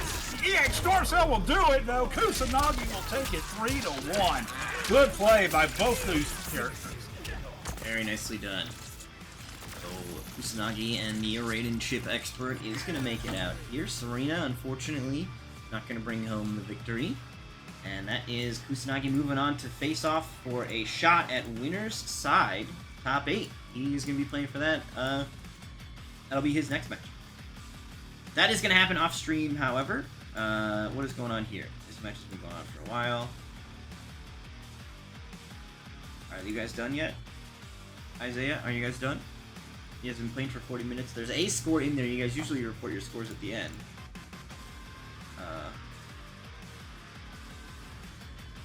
So hopefully we can get a winner on that, so that we can go ahead and get the winner of that versus Striker.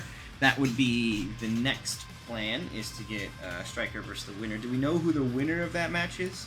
I'll go ahead and invite them while we finish getting those scores in there. He did. Updating now. That's what Pocky said.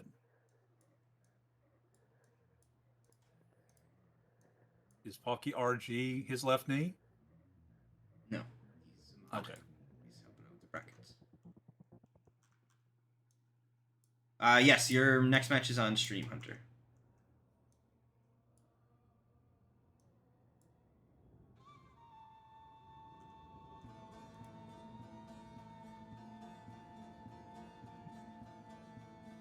All right, Vort, touch your controller.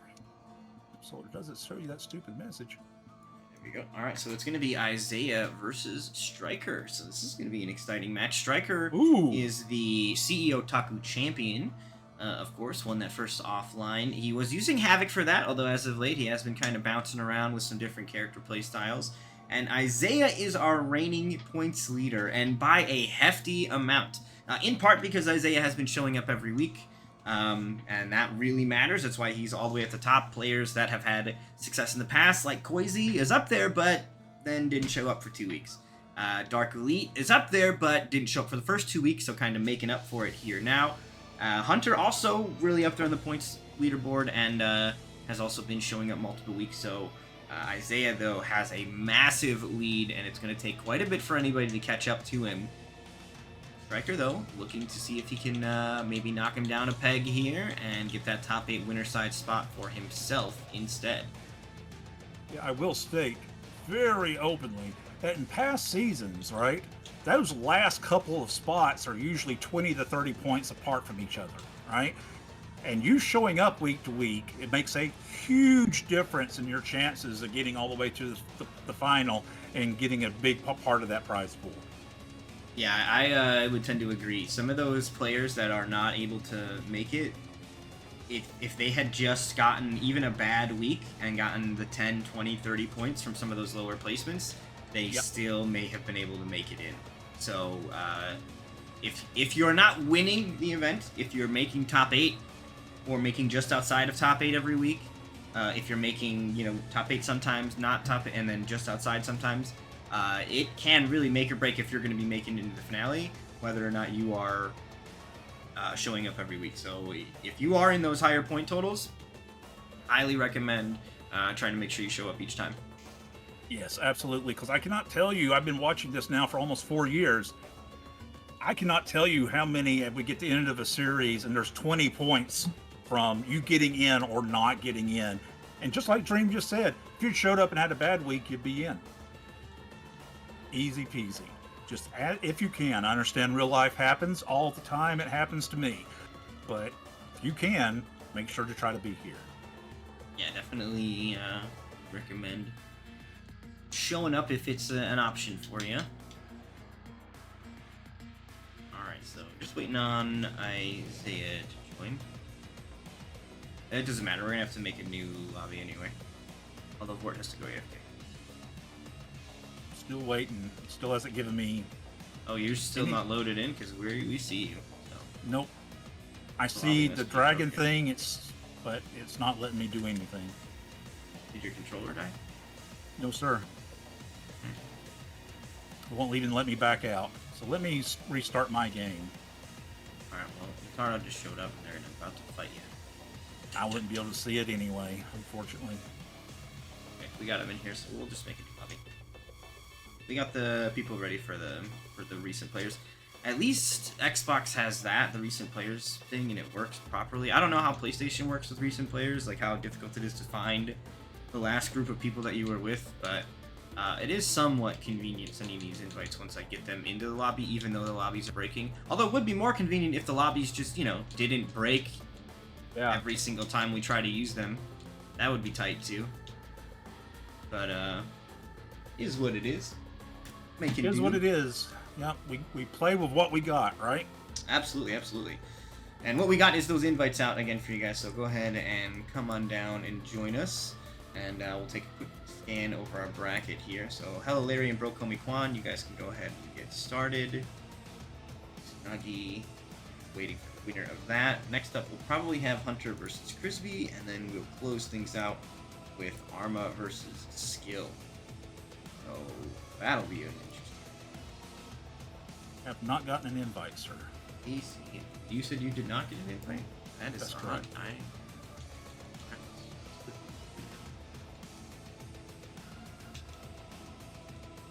Oh, Yeah, you might need to refresh your page because I think that match has definitely kind of happened. AC in Pool 2 is where right here. Yeah, this one's definitely happened. Who's asking? Prior Items? Okay, yeah. Ninja Ostrich. So if Ninja Ostrich, if you are here, if you could check in to play Blue Kemp. Otherwise, Blue Kemp is going to advance to play Digian. go AFK, sir. Oh no. Did I get it? I don't think you got it. Nope, I did not. Distracted. Alright, well, kill me and then we'll do the match. Too many bracket fires. Yes, too many things at one time. Especially if you're an old man like me, your brain can only handle so many of these things at once. Oh, And it's a Bree forever. No, it far doesn't matter. outdoes It's a that. forever king. It doesn't matter. It's a forever king. I'm stuck here. It doesn't matter. So I gotta back out anyway. Oh, yeah. Done this to ourselves.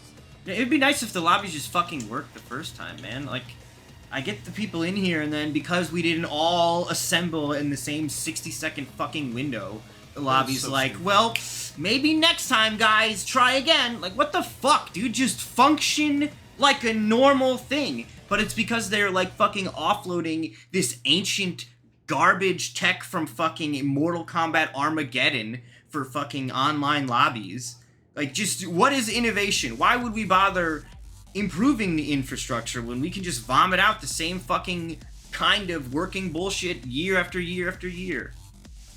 Yeah, and to add to that, I will say that as much as I love MK, and I have played every MK since it's ever came out, from the very first one, when you see other games like Street Fighter 6 having such immaculate online stuff and lobbies and, you know, King of the Hills and tournaments and all this other stuff, it even puts a bigger focus on how bad this really is as far as getting together on the network and fighting. Yeah, the other companies are really doing a good job of trying to improve and make strides forward, and NetherRealm is like, story mode shiny, and then they think that's it. And it is. It's very shiny and it's very rewarding. I love the story mode, but that still doesn't mean the story mode is going to have people playing, you know, for a week or two, and then from then on out, what's going to keep people playing is this online, right? That's the crazy thing, is that you didn't make that longevity part actually work.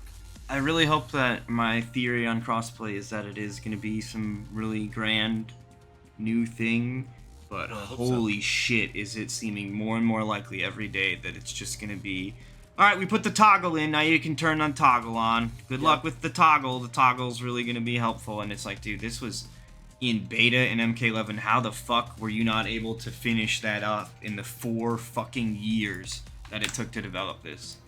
I mean, why is there a 60-second time limit?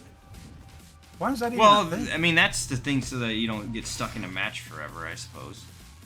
I mean, I understand the reason to have it like auto start, because when you're playing in a lobby with randoms, you don't want to wait for the king to start the lobby if he doesn't want to. Because that's like a way to grief people, is to just be the first one in the lobby and not start it or whatever. But it just seems weird. It Also genuinely the finest seems Britannian weird. admiral to ever serve.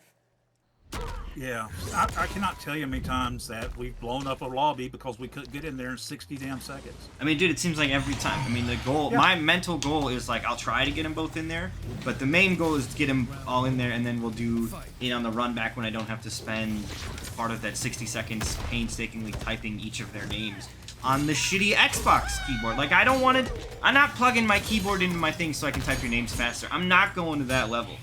I shouldn't have to. But it would be nice if the game just had, like, built-in friends list. You know how nice it would be when I'm trying to invite people if I could just invite my Mortal Kombat specific friends and not have to sift through my 800+ friends from Gears of War and Call of Duty and all the other fucking games I've played in, like, my 12 years of being on Xbox? Like, Other why games do it. not? Why not have your own in-house fucking thing? Oh, do we have a problem? I don't know. Installed? I don't What's know if going we have a on? problem. I mean, We take Everything was those. fighting, and then all of a sudden, Isaiah stopped on the backside. What happened? Why does Isaiah want to restart? What is happening?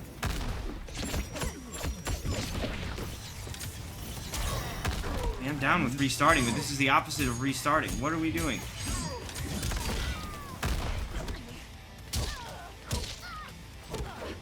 I don't know. I don't understand what's happening. I'm okay with the ocean of restarting, but now it's a case of we take those, or Striker wants to. Okay, so we want to start a new lobby. We're just gonna back out and we're gonna start a new lobby. None of this counted. That's what we're doing. Okay, the verdict has been determined. That is what's happening. Do we back out or just let one of them win? No, we're backing out. New lobby. We don't want them to. We don't want to stay in this lobby. So You got it, buddy. we're gonna get a new one, and then that'll also further send home the idea that that match doesn't count. But Striker and Isaiah both said that they wanted to restart in the chat, so I'm gonna hold them to that. And before one of them decides, oh wait, did I just win? I want that to count. Which I don't think either of them would do that, but just for integrity's sake, I'm getting ahead of any chance. Oh, it was lag issues. Striker said it was really bad for a minute there, and Yeah, Isaiah's that's- agreed. Perfect. Yes, Okay. yeah. So that's what we're doing. Absolutely.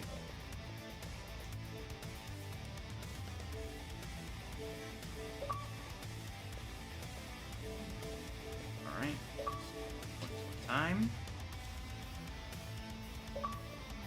And here's hoping that whatever this new update, I mean, again, it might just be the toggle is here, but if they do come with like a new big grand online infrastructure that this clearly rushed release date didn't let them finish, then hopefully it'll come with some improvements to stability and stuff like that too, because some of these options are just not cutting it.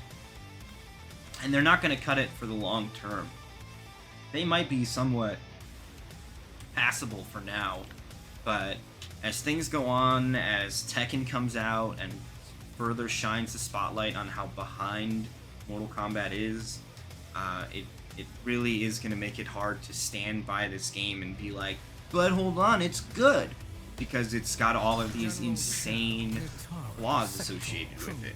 So, And don't get me wrong, I do think it's good. I just think that the online matching part, the important part, is can you do me a favor and for the first round have your leaderboard up so you can see if the ping is freaking out on either of them? I can absolutely do that, sir. Thank you. That way the stream. I'm looking at my Isaiah bopping between 114 and 158. Striker is steady at 92. I'll keep it up. All right, Striker finds the hit with the Sector or cameo. Not able to fully convert, a little bit too far away. This is interesting, though, that Striker has kind of made the full-on switch over to Shao Kahn. And he's also, or not Shao Kahn, General Shao. And he's also kind of professed that he thinks this character is busted. That's the word he's used. Axeless Shao is a menace. The mix is deadly. And he's trying to make it happen with Sector. Big launch here from Striker. Hits the knee. Doesn't go any further, though. I think that was his sweep. His sweep has an interesting animation, which I am a fan of characters having interesting sweep animations. I really am. Absolutely. And I love General Shao. Let me say that I play him a good bit, especially when I'm playing with my sons at home. I love everything he does. Does he have negatives? Yeah, but everybody should have some negative, right? He's got slower normals, but he hits like a truck, so he's really fun to play. And he still has fast normals. I mean, he's not asked out of the universal 7-frame jab. He's got his own. He's got an 8-frame standing 2, which he puts that whole ass axe out there. That is fast, and that is quite a bit of range to it. So definitely has some power to him and some positive tools. The other big thing to note here in this particular matchup, there is a 200 health deficit just from round start. Nitara comes in at 900. Striker, however, is bringing General Shao with 1100. So that 900 health, I mean, it's just that much less that Striker has to go through, and for Isaiah, it's that much more that he's got to go through.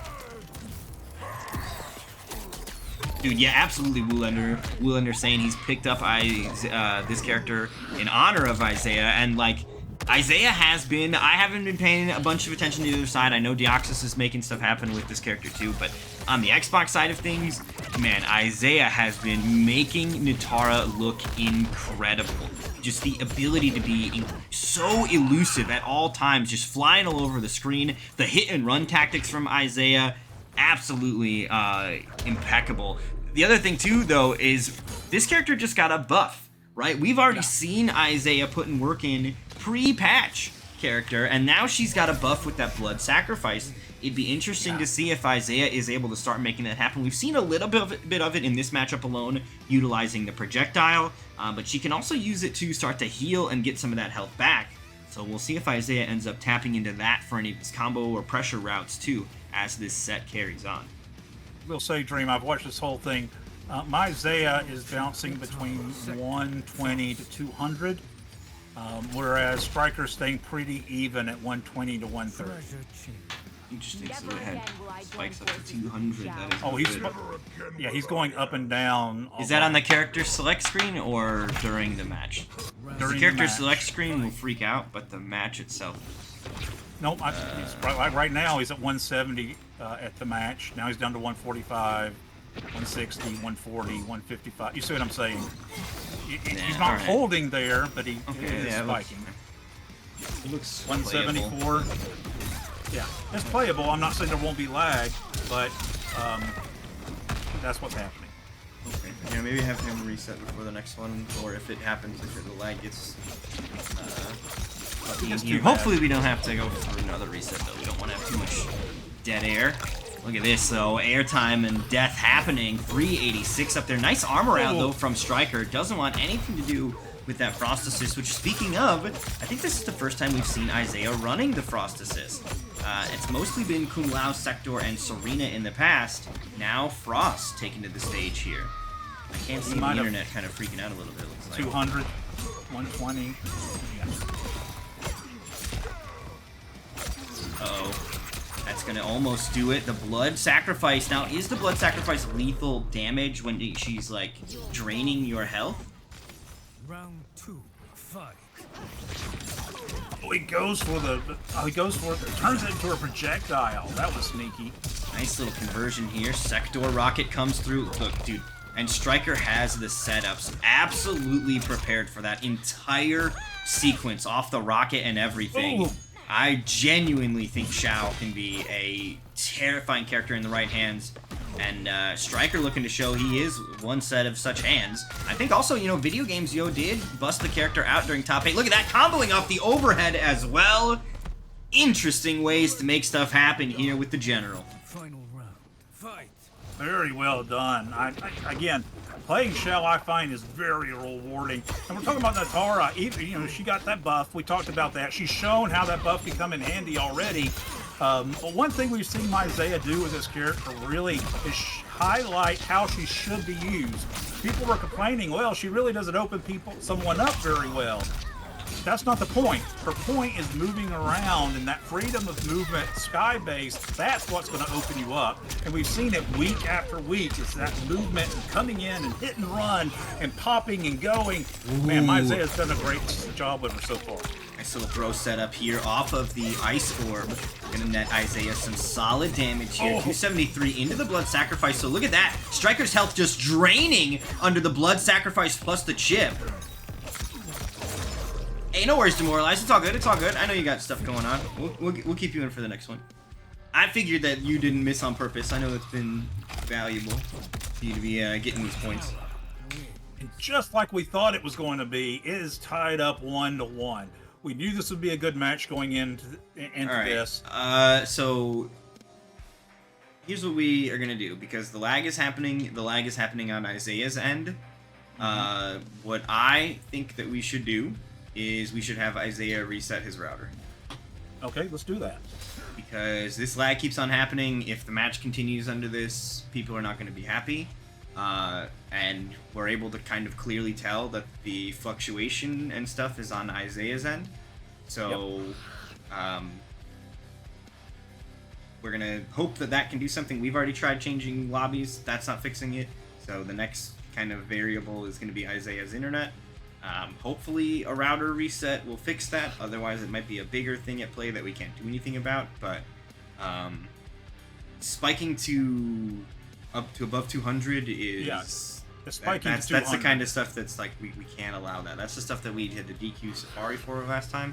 Now, that was in part because he's from overseas, so it was we kind of had an idea that would happen, and it was very easy to look and say, okay, well, maybe it's the guy from Germany that's causing these problems with the internet. This one's a little different. Isaiah, I think, is NA just like Striker is. Usually has a good connection, so whatever weird oddity is happening right now, hopefully we can get a lid on that. Yes, everybody is wired. It is wired only, no Wi-Fi allowed. So Isaiah, if you could do us a favor and reset your router, we'll get you new invites and everything when you tell us you're ready, but this is a marquee match between two really talented players, and I don't want to have lag fuck it up. So Yep. Hopefully we can just go ahead and take care of that. I don't want to switch to a different match, Crisby. They're already 1-1. I'm not going to take away their momentum. That's going to be really awful to force them to have to... I mean, it's already bad enough icing the match right now with a router reset, but to ice it even further with waiting for another match or whatever... I don't want to do that. And I want to see this one, so there's no way I'm going to let this... I don't want this match to happen off stream. I want to see this one. This is a good-ass match. So... Oh, yeah. The King versus the Dream Eater series, points leader, who's been winning them left and right. This is a match that you want to see. Absolutely. Yeah. This is an exciting one. So Isaiah will let us know shortly once he's got his router reset, and we'll go ahead and hop back into the action from there. And that is kind of the nature of running an online tournament. These are the kind of things that are going to happen occasionally. The servers are gonna have a hiccup here and there. Somebody's internet is gonna freak out because their ISP is having trouble. I mean, there's a lot of things that can kind of go wrong in an online environment.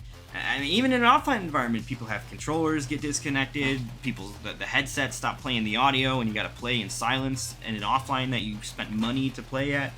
That is kind of the nature of the beast that we're dealing with. But I do appreciate... Oh, here it is. Look at this. Dude, I love the new sub notification. I love it. It's so good.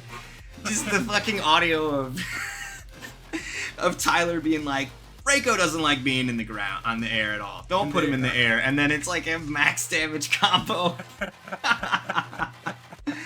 Doing air stuff. That's so good. That's so good. It is. Thank you so much for that, Mr. Ward. I appreciate that. Hooking Nappy Nuisance up. No problem. That shit's golden. It still does the Ice Clone's Gone every now and then, but we're going to lean more heavily into the Tyler call-out on this one, which, I don't know, maybe I'll get in trouble and I'll never work for the Pro Tour. But, whatever. I think it's funny. You can all have a giggle. Yeah, we can. As long as they don't nerf them. Yeah, dude, that's the ultimate, is like Tyler gets them out of spite for me. Yeah. Nerfs Reiko's air strings into doing nothing. Yeah, that would suck so hard. And be like, well, actually, I was right. Yeah.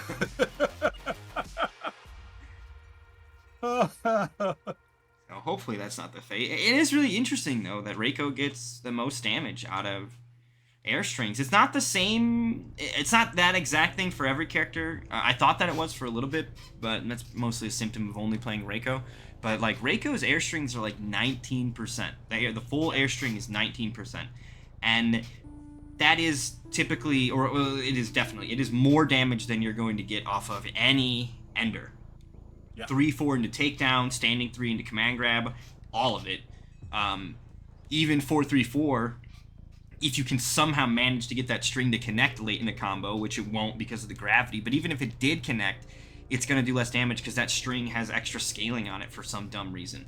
The air strings don't. They just don't have any of that. So finding a way to get multiple air strings in, real good. Like if you, I mean, another Tyler joke, but Tyler was talking about early on in the combat cast, air footsies. Like if you meet somebody in the air, your air string, Reiko crushes air footsies. I need to play air footsies more. If I like know you're jumping and I win an air to air, instead of just doing jump 1 and then landing and doing an air to air, like an anti-air combo, when you jump as Reiko, do the full air string. If you do the full air string, it's a 42% combo. And wow. it's 42% because you end up doing 3 air strings during it.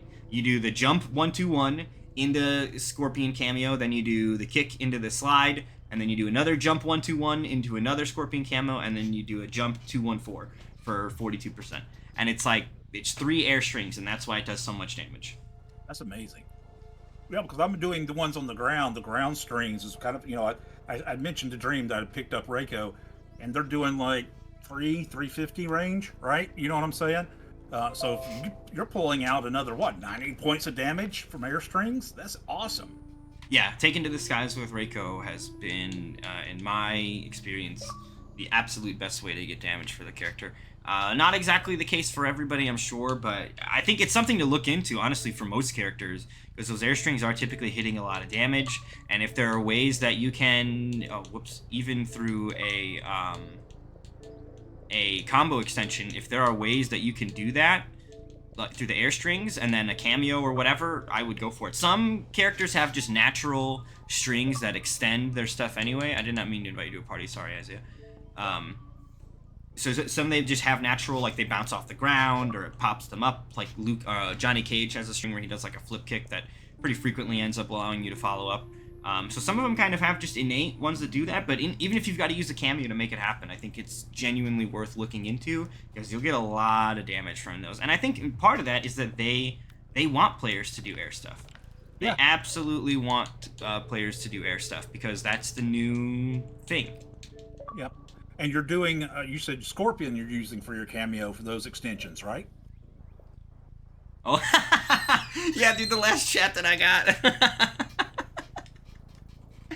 Oh, that's funny. I didn't even notice that. That's hilarious.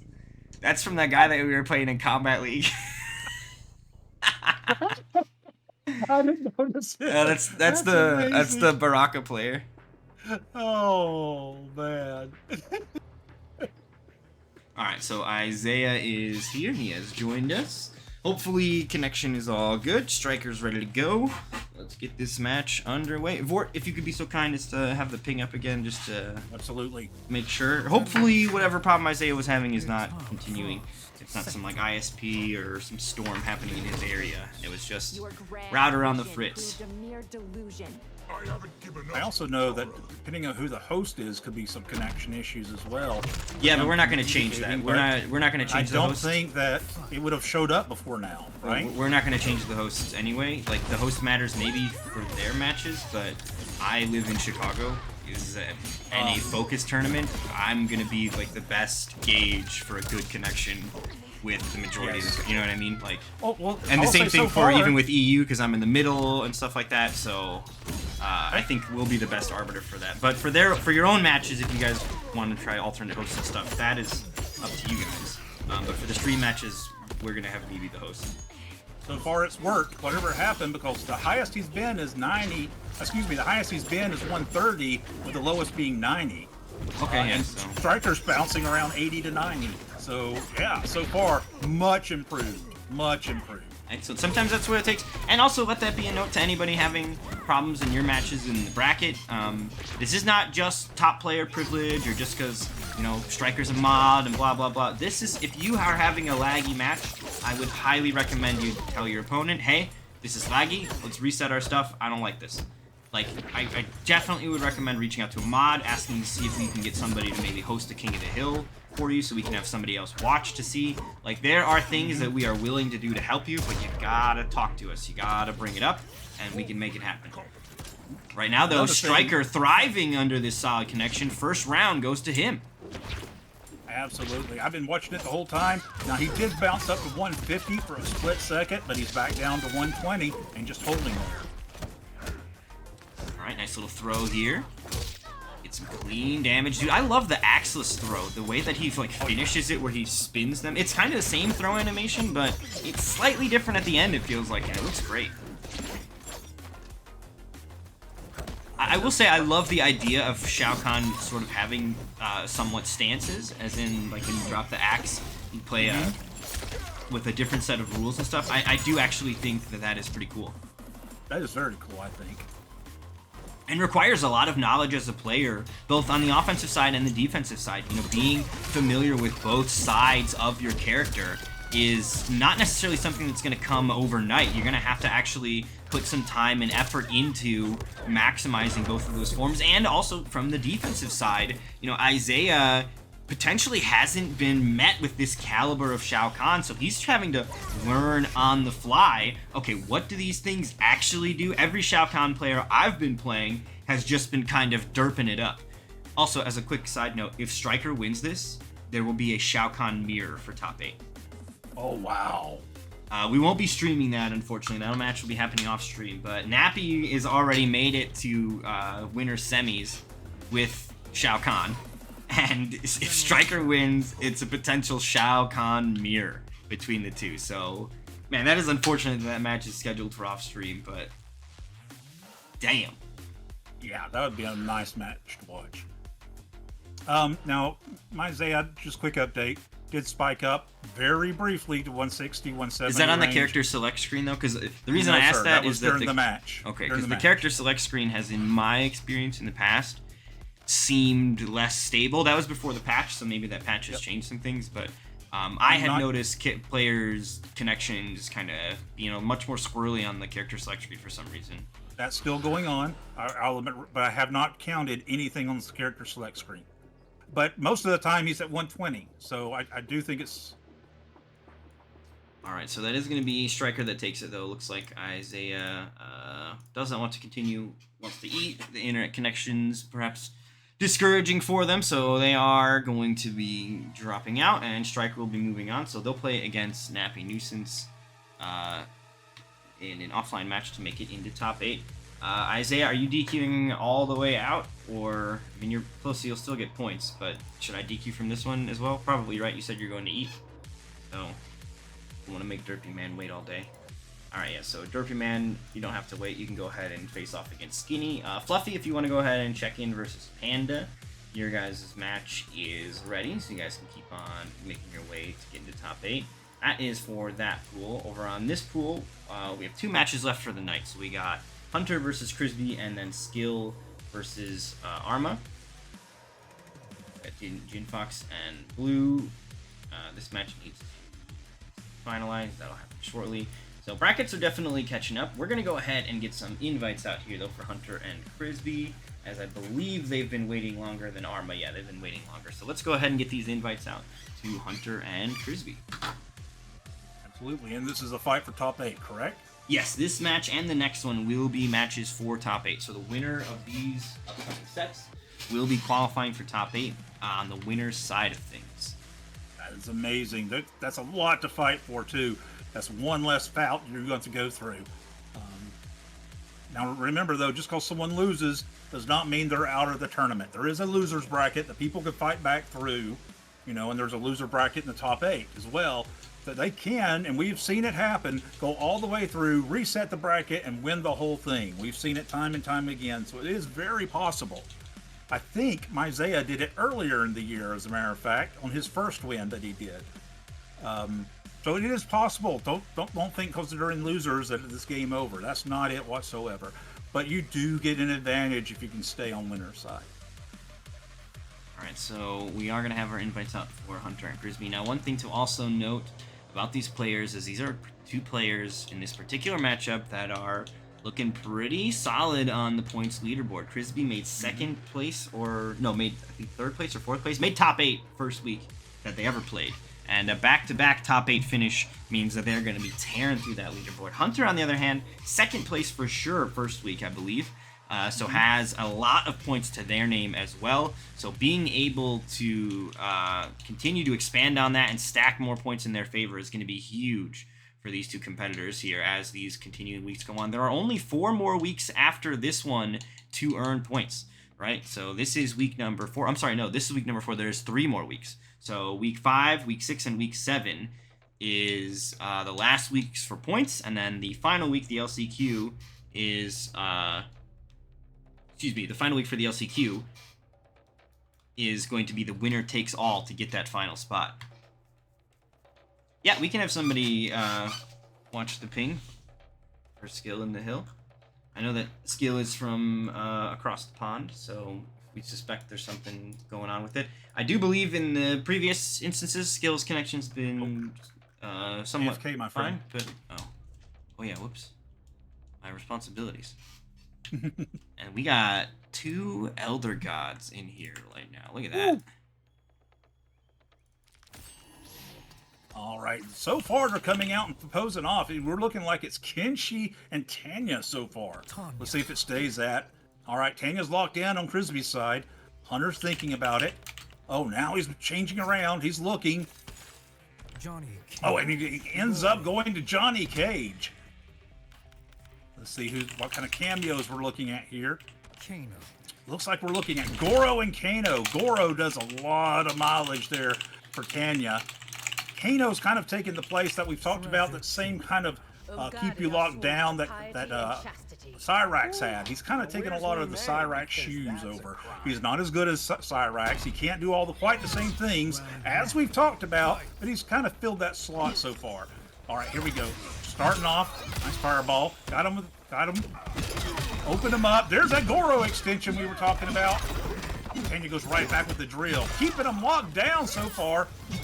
Oh, here comes Johnny, though, in his plus frames. Oh, that was nice. Nice switch. While you're getting knifed in the back. Yeah, sneaky little side switch here from Hunter. And you can see Hunter very quickly kind of making the adjustment away from Cyrax as well. Summoning Kano instead and making some stuff happen. But look at this. Crispy getting the Shokan involved. Could have this one done in just a few more taps. Hunter, will he let him have the chance? The breakaway comes out. That's 3 bars. Expensive. The knife coverage. Crispy heard it coming, though.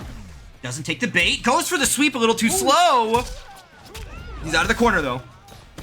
Oh, the shadow kick and the knives! What a comeback! Man, there was a brief moment where Crispy was able to do that when Hunter went for the parry, and I think you saw Crispy just a little too slow go for the sweep or the low there, and then Hunter just poked him out of it, and that was it. The time and opportunity to win was gone. Tanya's got her buff. He's going to get her extension. He's going to get her teleport here.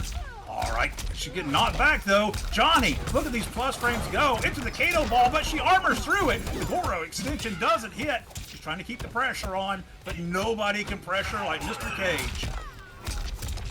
Switch aside, knock you into the corner. 211 right there. Tanya's got Fatal Blow available.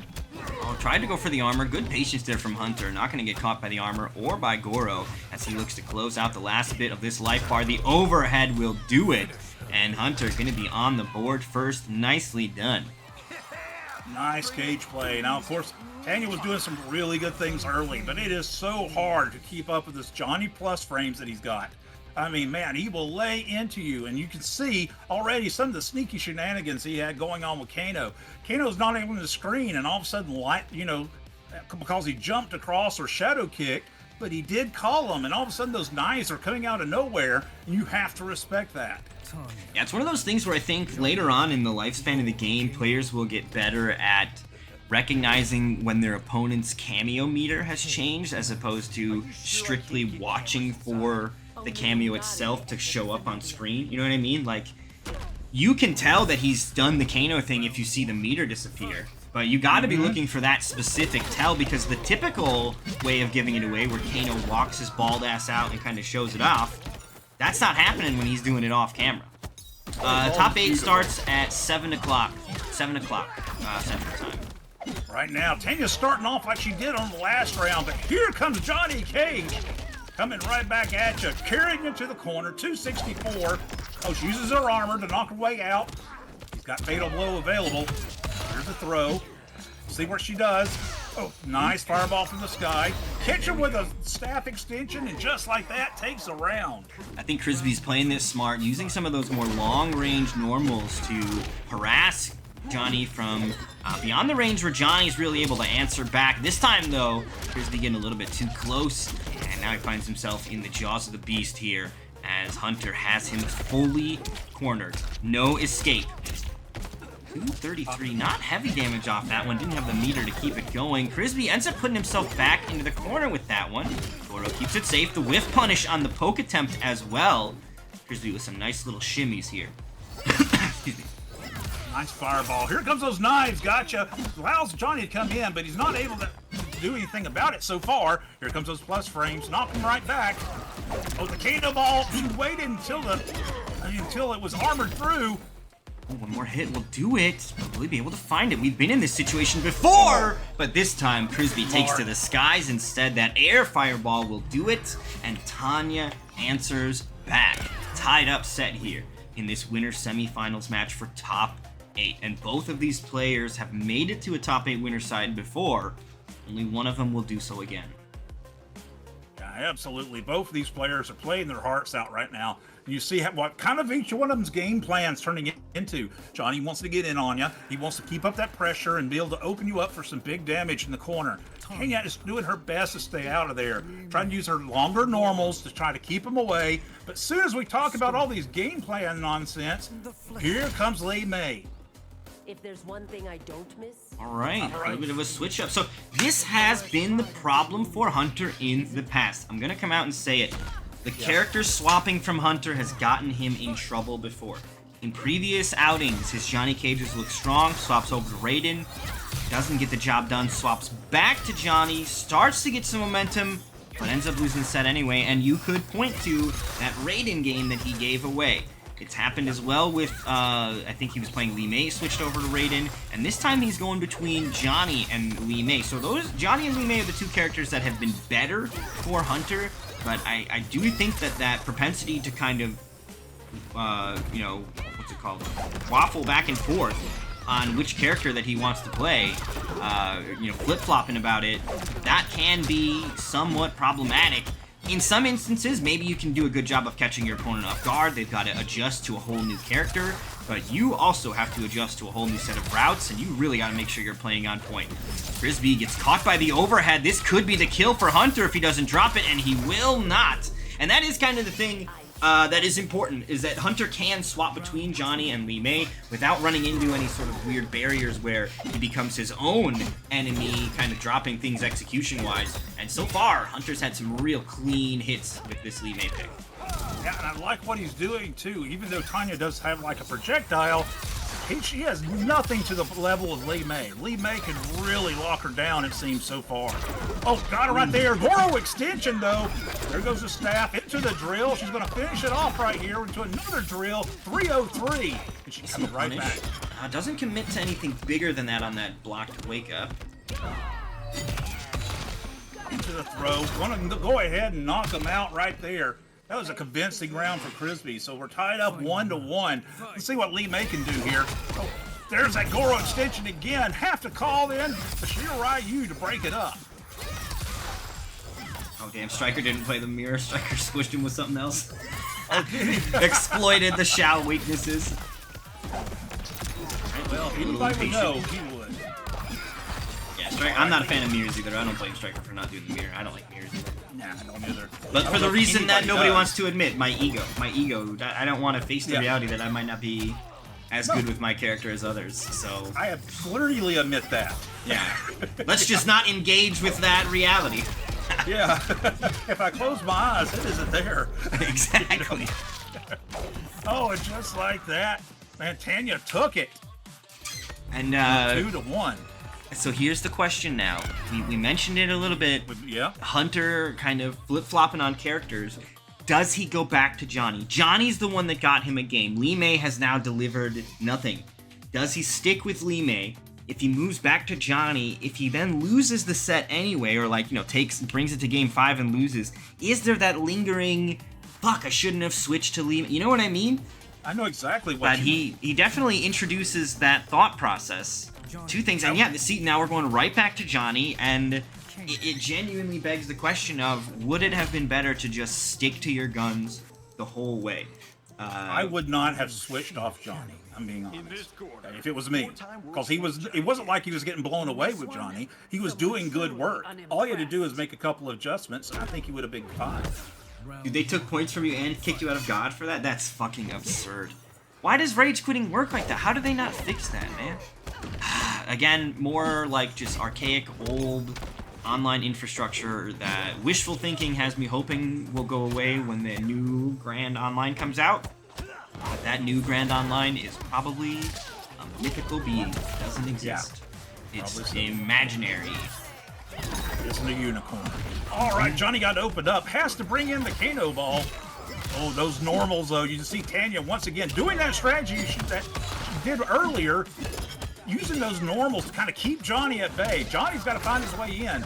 Oh, and just like that, look at what he does. He does get a little star power, though, right there. Ooh, okay, so a good duck on the shadow kick, but unfortunately unable to pull the trigger on the punish in time. That could be costly for Frisbee. Will find a throw here, though. The turtle shell connects. Goro's there to keep the party going. Amplifies it. This is not death with that low Tanya damage, but one more hit will do, and that is it. Nicely done, Frisbee on set point. That mid-staff swing just getting right in the grill of Hunter. Hunter perhaps thinking a high was coming, maybe a throw, and just looking to work his way back in that way. Oh, with the armor, too. Doesn't have Goro there to extend it. Man, that drill kick has played up so many dividends for Frisbee so far. Johnny now doing what he does best. Oh, the rag is losing his mind. Damn it, Striker, why do you do this? Oh, man, Striker going off. Thank you so much, man. The Big 10 gifted, dude, just obliterating. I was in first, Striker. You turd. Yeah, dude, is this some sort of money laundering scheme that's going on? Do I need to look out? Yeah. Offshore banking or something? Armored through Kano. This could be it. Does the drill. She has the resources.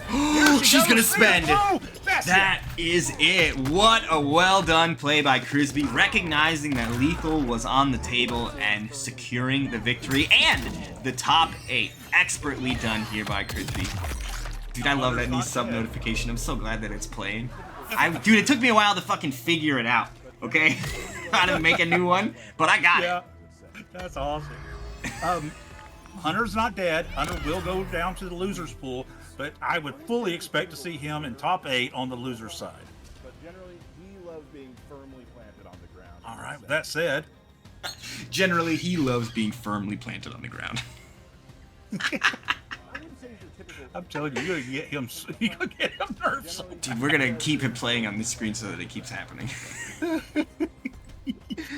Oh man, there's 3 more of them. Hold up.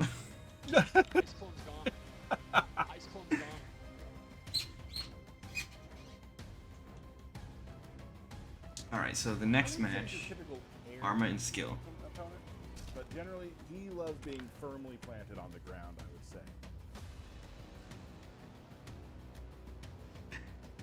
say.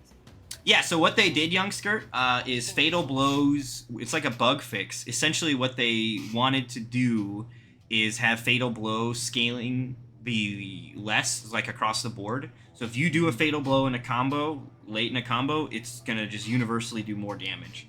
So pretty much every character combo route into Fatal Blow got buffed, except for the handful of characters that were doing Fatal Blows after specific moves that were kind of intended to be combo enders. So the obvious ones are like the Reiko command grab, that now has extra scaling, so the Fatal Blow combo from that does less. But that's because it used to have no combo scaling, so now it's just got like its intended combo scaling likely.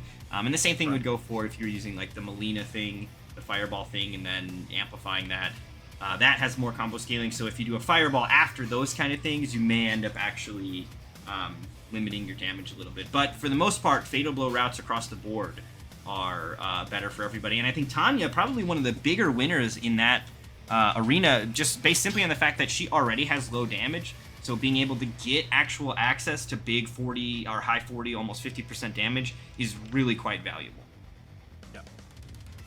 Didn't All right, they so do let's go something with ahead. one of Scorpion's too? One of Scorpion's enders that you couldn't do it anymore? They changed the hit reaction on one of his air strings, and apparently that messed with some of his air combos, but I don't exactly remember.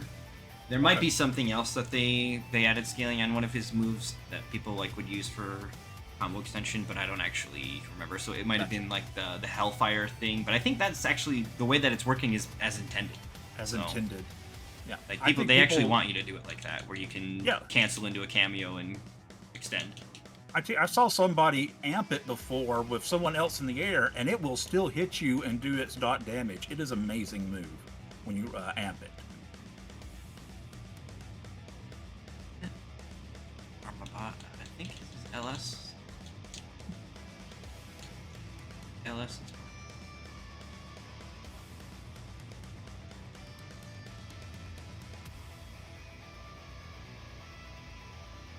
is your game tag? LS Armand? Yeah, LS Armand, right? LS Armand? I don't think I can say that without making It was 3-1 to Crispy. I'll put it in though.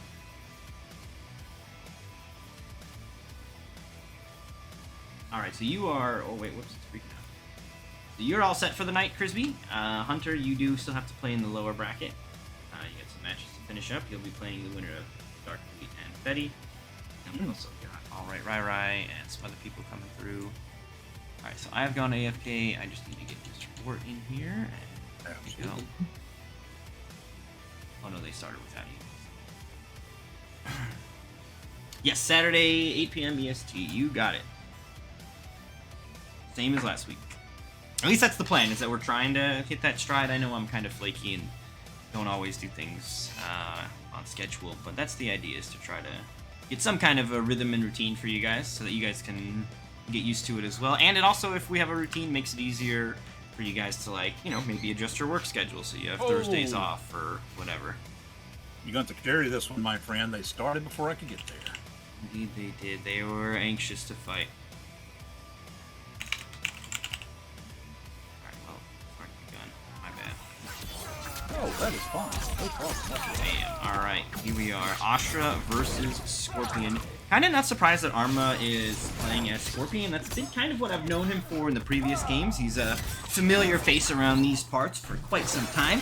And so him rocking Scorpion comes as no surprise. Skill, on the other hand, a little bit of a new face around here, but has been absolutely shredding people with this Ashra play. I mean, Ashra is slowly being considered by some to be the best character in the game. I think there's some strong arguments for that. I don't know exactly if I'm gonna lock in, you know, final answer, Regis, but I don't know. I'm definitely thinking it's a 50-50 for yeah, top 5 definitely. Top 5, she seems very, very strongly in the discussion on that. You know, but and with the likes of Johnny and Kenshi out there, top 1 is maybe iffy. Yeah. I still think either Johnny or Kenshi take that top 1. But I mean, she might be top 3. You see what you know what I'm saying? I mean, it's very close when you get to those margins right now.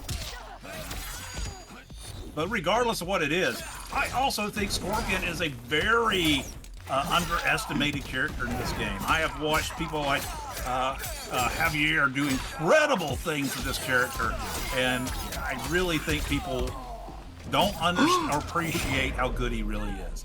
But just wanted to say that. I mean, right now, getting blown up in the corner. Armabot gets the kill. Nicely done. Oh, nicely done. Gonna go ahead and split her in half for that one.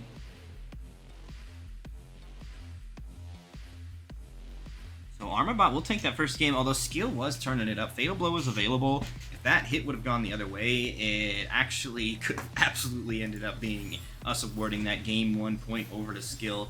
Ashra is incredibly deadly. The other thing too, with this Serena assist, she actually becomes a substantial threat at full screen. If you get hit by those Serena boomerangs at any distance, she's able to dash up and convert that into really solid damage. So you really kind of have to be on your toes at all times. Here it is, perfect example of it. Armabot looking to press buttons in the beginning stages of the round, and that is not happening with Serena around. You just took 320 damage because you didn't block from full screen away. Congratulations. Yep. Your opening play wasn't blocked. 30% gone. 30% gone, and that's amazing. I totally, you know, I'm glad Serena gels so well with Ashra. Ashra, you know, kind of needs that. Her only projectile does not go across the screen all the way, and it's nice that everybody, I think every character should kind of gel with one or two of the cameos better than others. All right back at it, fighting in the middle. I love this deception though. A costume by Scorpion. Oh, jumps over the overhead, forces it to whiff completely. A Fatal Blow will come out. But Armabot absolutely not taking the bait on that, but not taking the punish either. Unable to find the hit in time, but dude, just look at him go with those low hats. And there's not really oh no, there is a mix-up, right? Isn't that 1-1-2 into the overhead, or 1-2-2 or something? So maybe he was getting there. I thought he was doing 2-1 though, which just has that low kick, which people like to poke out of.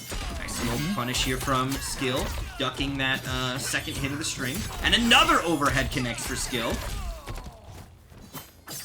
All right, let's see. He'll guess it again. Oh, this could be it, Dream. He's only got a prayer and a life left. 3 points of health is all he's got. He goes for the throw. Here comes the Shaolin. I mean, this is full only a real master comeback territory. How do you make this happen? That is how it's done. I mean, you didn't even see the normal come out because it traded with that low hat, but it tapped him enough for the kill, and that is going to put Armabot now down around. Well, actually, now they're tied up. Okay, Skill's on the board for the time. 1-1. This will be some good damage right in front of Danny the Armadillo. NRS is confirmed. That's what he can be called. Wait, did he punish that, actually? He actually hunted Actually down did. that armor. That is impressive. Ashra's armor is some of the hardest stuff in the game to punish. We've seen Isaiah chasing it down with Flight, using the Lao hat to kind of make it happen. And it looked like Arma actually broke the armor with the Lao hat and the normal and then speared him in for a punish. And Arma now secures a 2-0 lead. Just like that. This Scorpion is on fire. He's really doing showing you why Scorpion is such a solid character.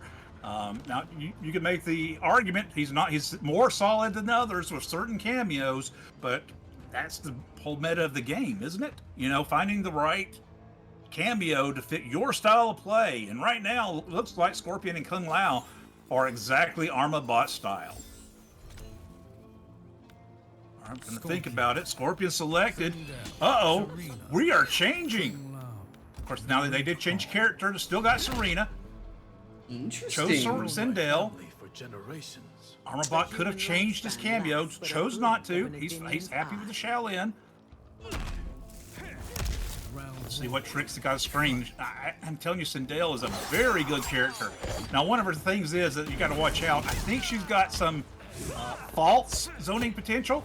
Almost everything's a high except for one. You can literally duck under all of it and then just neutral jump the low when she does throw it out. But now, of course, that's a full screen away. If she starts getting closer, all of a sudden we're talking about a different story. And here she comes right in, pokes him across back to the screen. Caught him again, knocked him out of the air. Oh, but you were doing a hair while I was getting up, so I speared you. Oh, nice. Nice little hair poke. Serena comes out. Now that is punishable, but the armor from Skill is going to enable Sindel to keep her turn going. All right, right now, Too Sindel's far away, gonna doesn't hit. Scorpion trying to go in, trying to open up. Oh, got him there. Goes for the throw instead. Throws him back across the screen. See, he's got One more here hit comes could Low do Hat. it. Dude, he's being so sneaky using that teleport with the low hat coverage. Like, he wants you to try to punish. Speaking of a punish, though, Skill should be able to get the kill here. The restand will be good. The hair will close it out. And Skill answering back with this Sindel swap. Right now, making this Sindel swap really good. All right, here comes the throw. They keep Scorpion pressed down into the corner. Of course, Scorpion's got some easy ways out of this. Goes for the overhead. Oh, we're draining your skill bar, sir. Also, interesting to note they adjusted that thing as well. The curse that takes your bar away. I believe you're now no longer able to gain meter during it. So it used to be this like weird thing where their meter would essentially not move if you did a combo to them during it because they're gaining meter for getting hit while losing meter.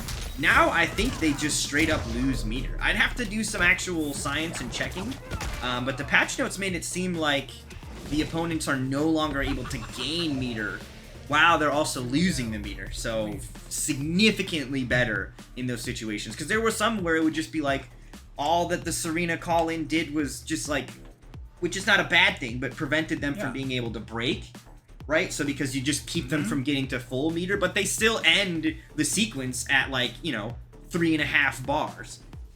So now it is actually completely flipped where you can just just drain all their meter. I wonder if that's going to start to put her a little bit more on the map as well, you know? I think right now we are all very, complacent in how much meter we gain.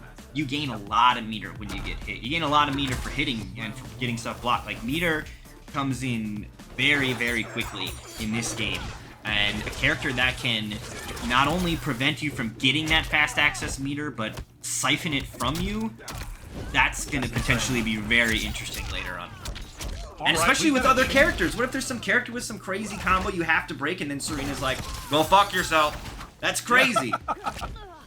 We got a character change. Scorpion's no longer with us. Instead, we got Liu Kang, the fire and time god, coming at you. All right, there he goes, right there. Serena. See how his meter's not going up? Yeah, see, his meter wasn't going up when he took those hits anymore. So yeah, you literally just are losing meter now. It is so much better than how it was seemingly buggingly working. I remember that was my immediate takeaway from looking at how it interacted before, was like, that looks like it's like worthless and broken. That can't be right. And it's not right. He thought he was going to be Uh-oh, he's safe, dead. but Fatal blow. As long as you don't trigger breakaway beforehand. Oh no! He stopped early. Stops it. Still got everybody one touch from either one of these people. Right now it's going to be it. And just like that, he thought that he could throw that out and neutralize her fireball, but it did not work that way. It goes for the low, into the high. He can duck that. There he goes. It's a mid, I believe, from Johnny on the other side, though. Goes to the low. I think Liu Kang honestly wins this war because he can Yes, low I do profile too. the straight fireball. He's got like a better low fireball than she does in terms of startup and the fact that it low profiles.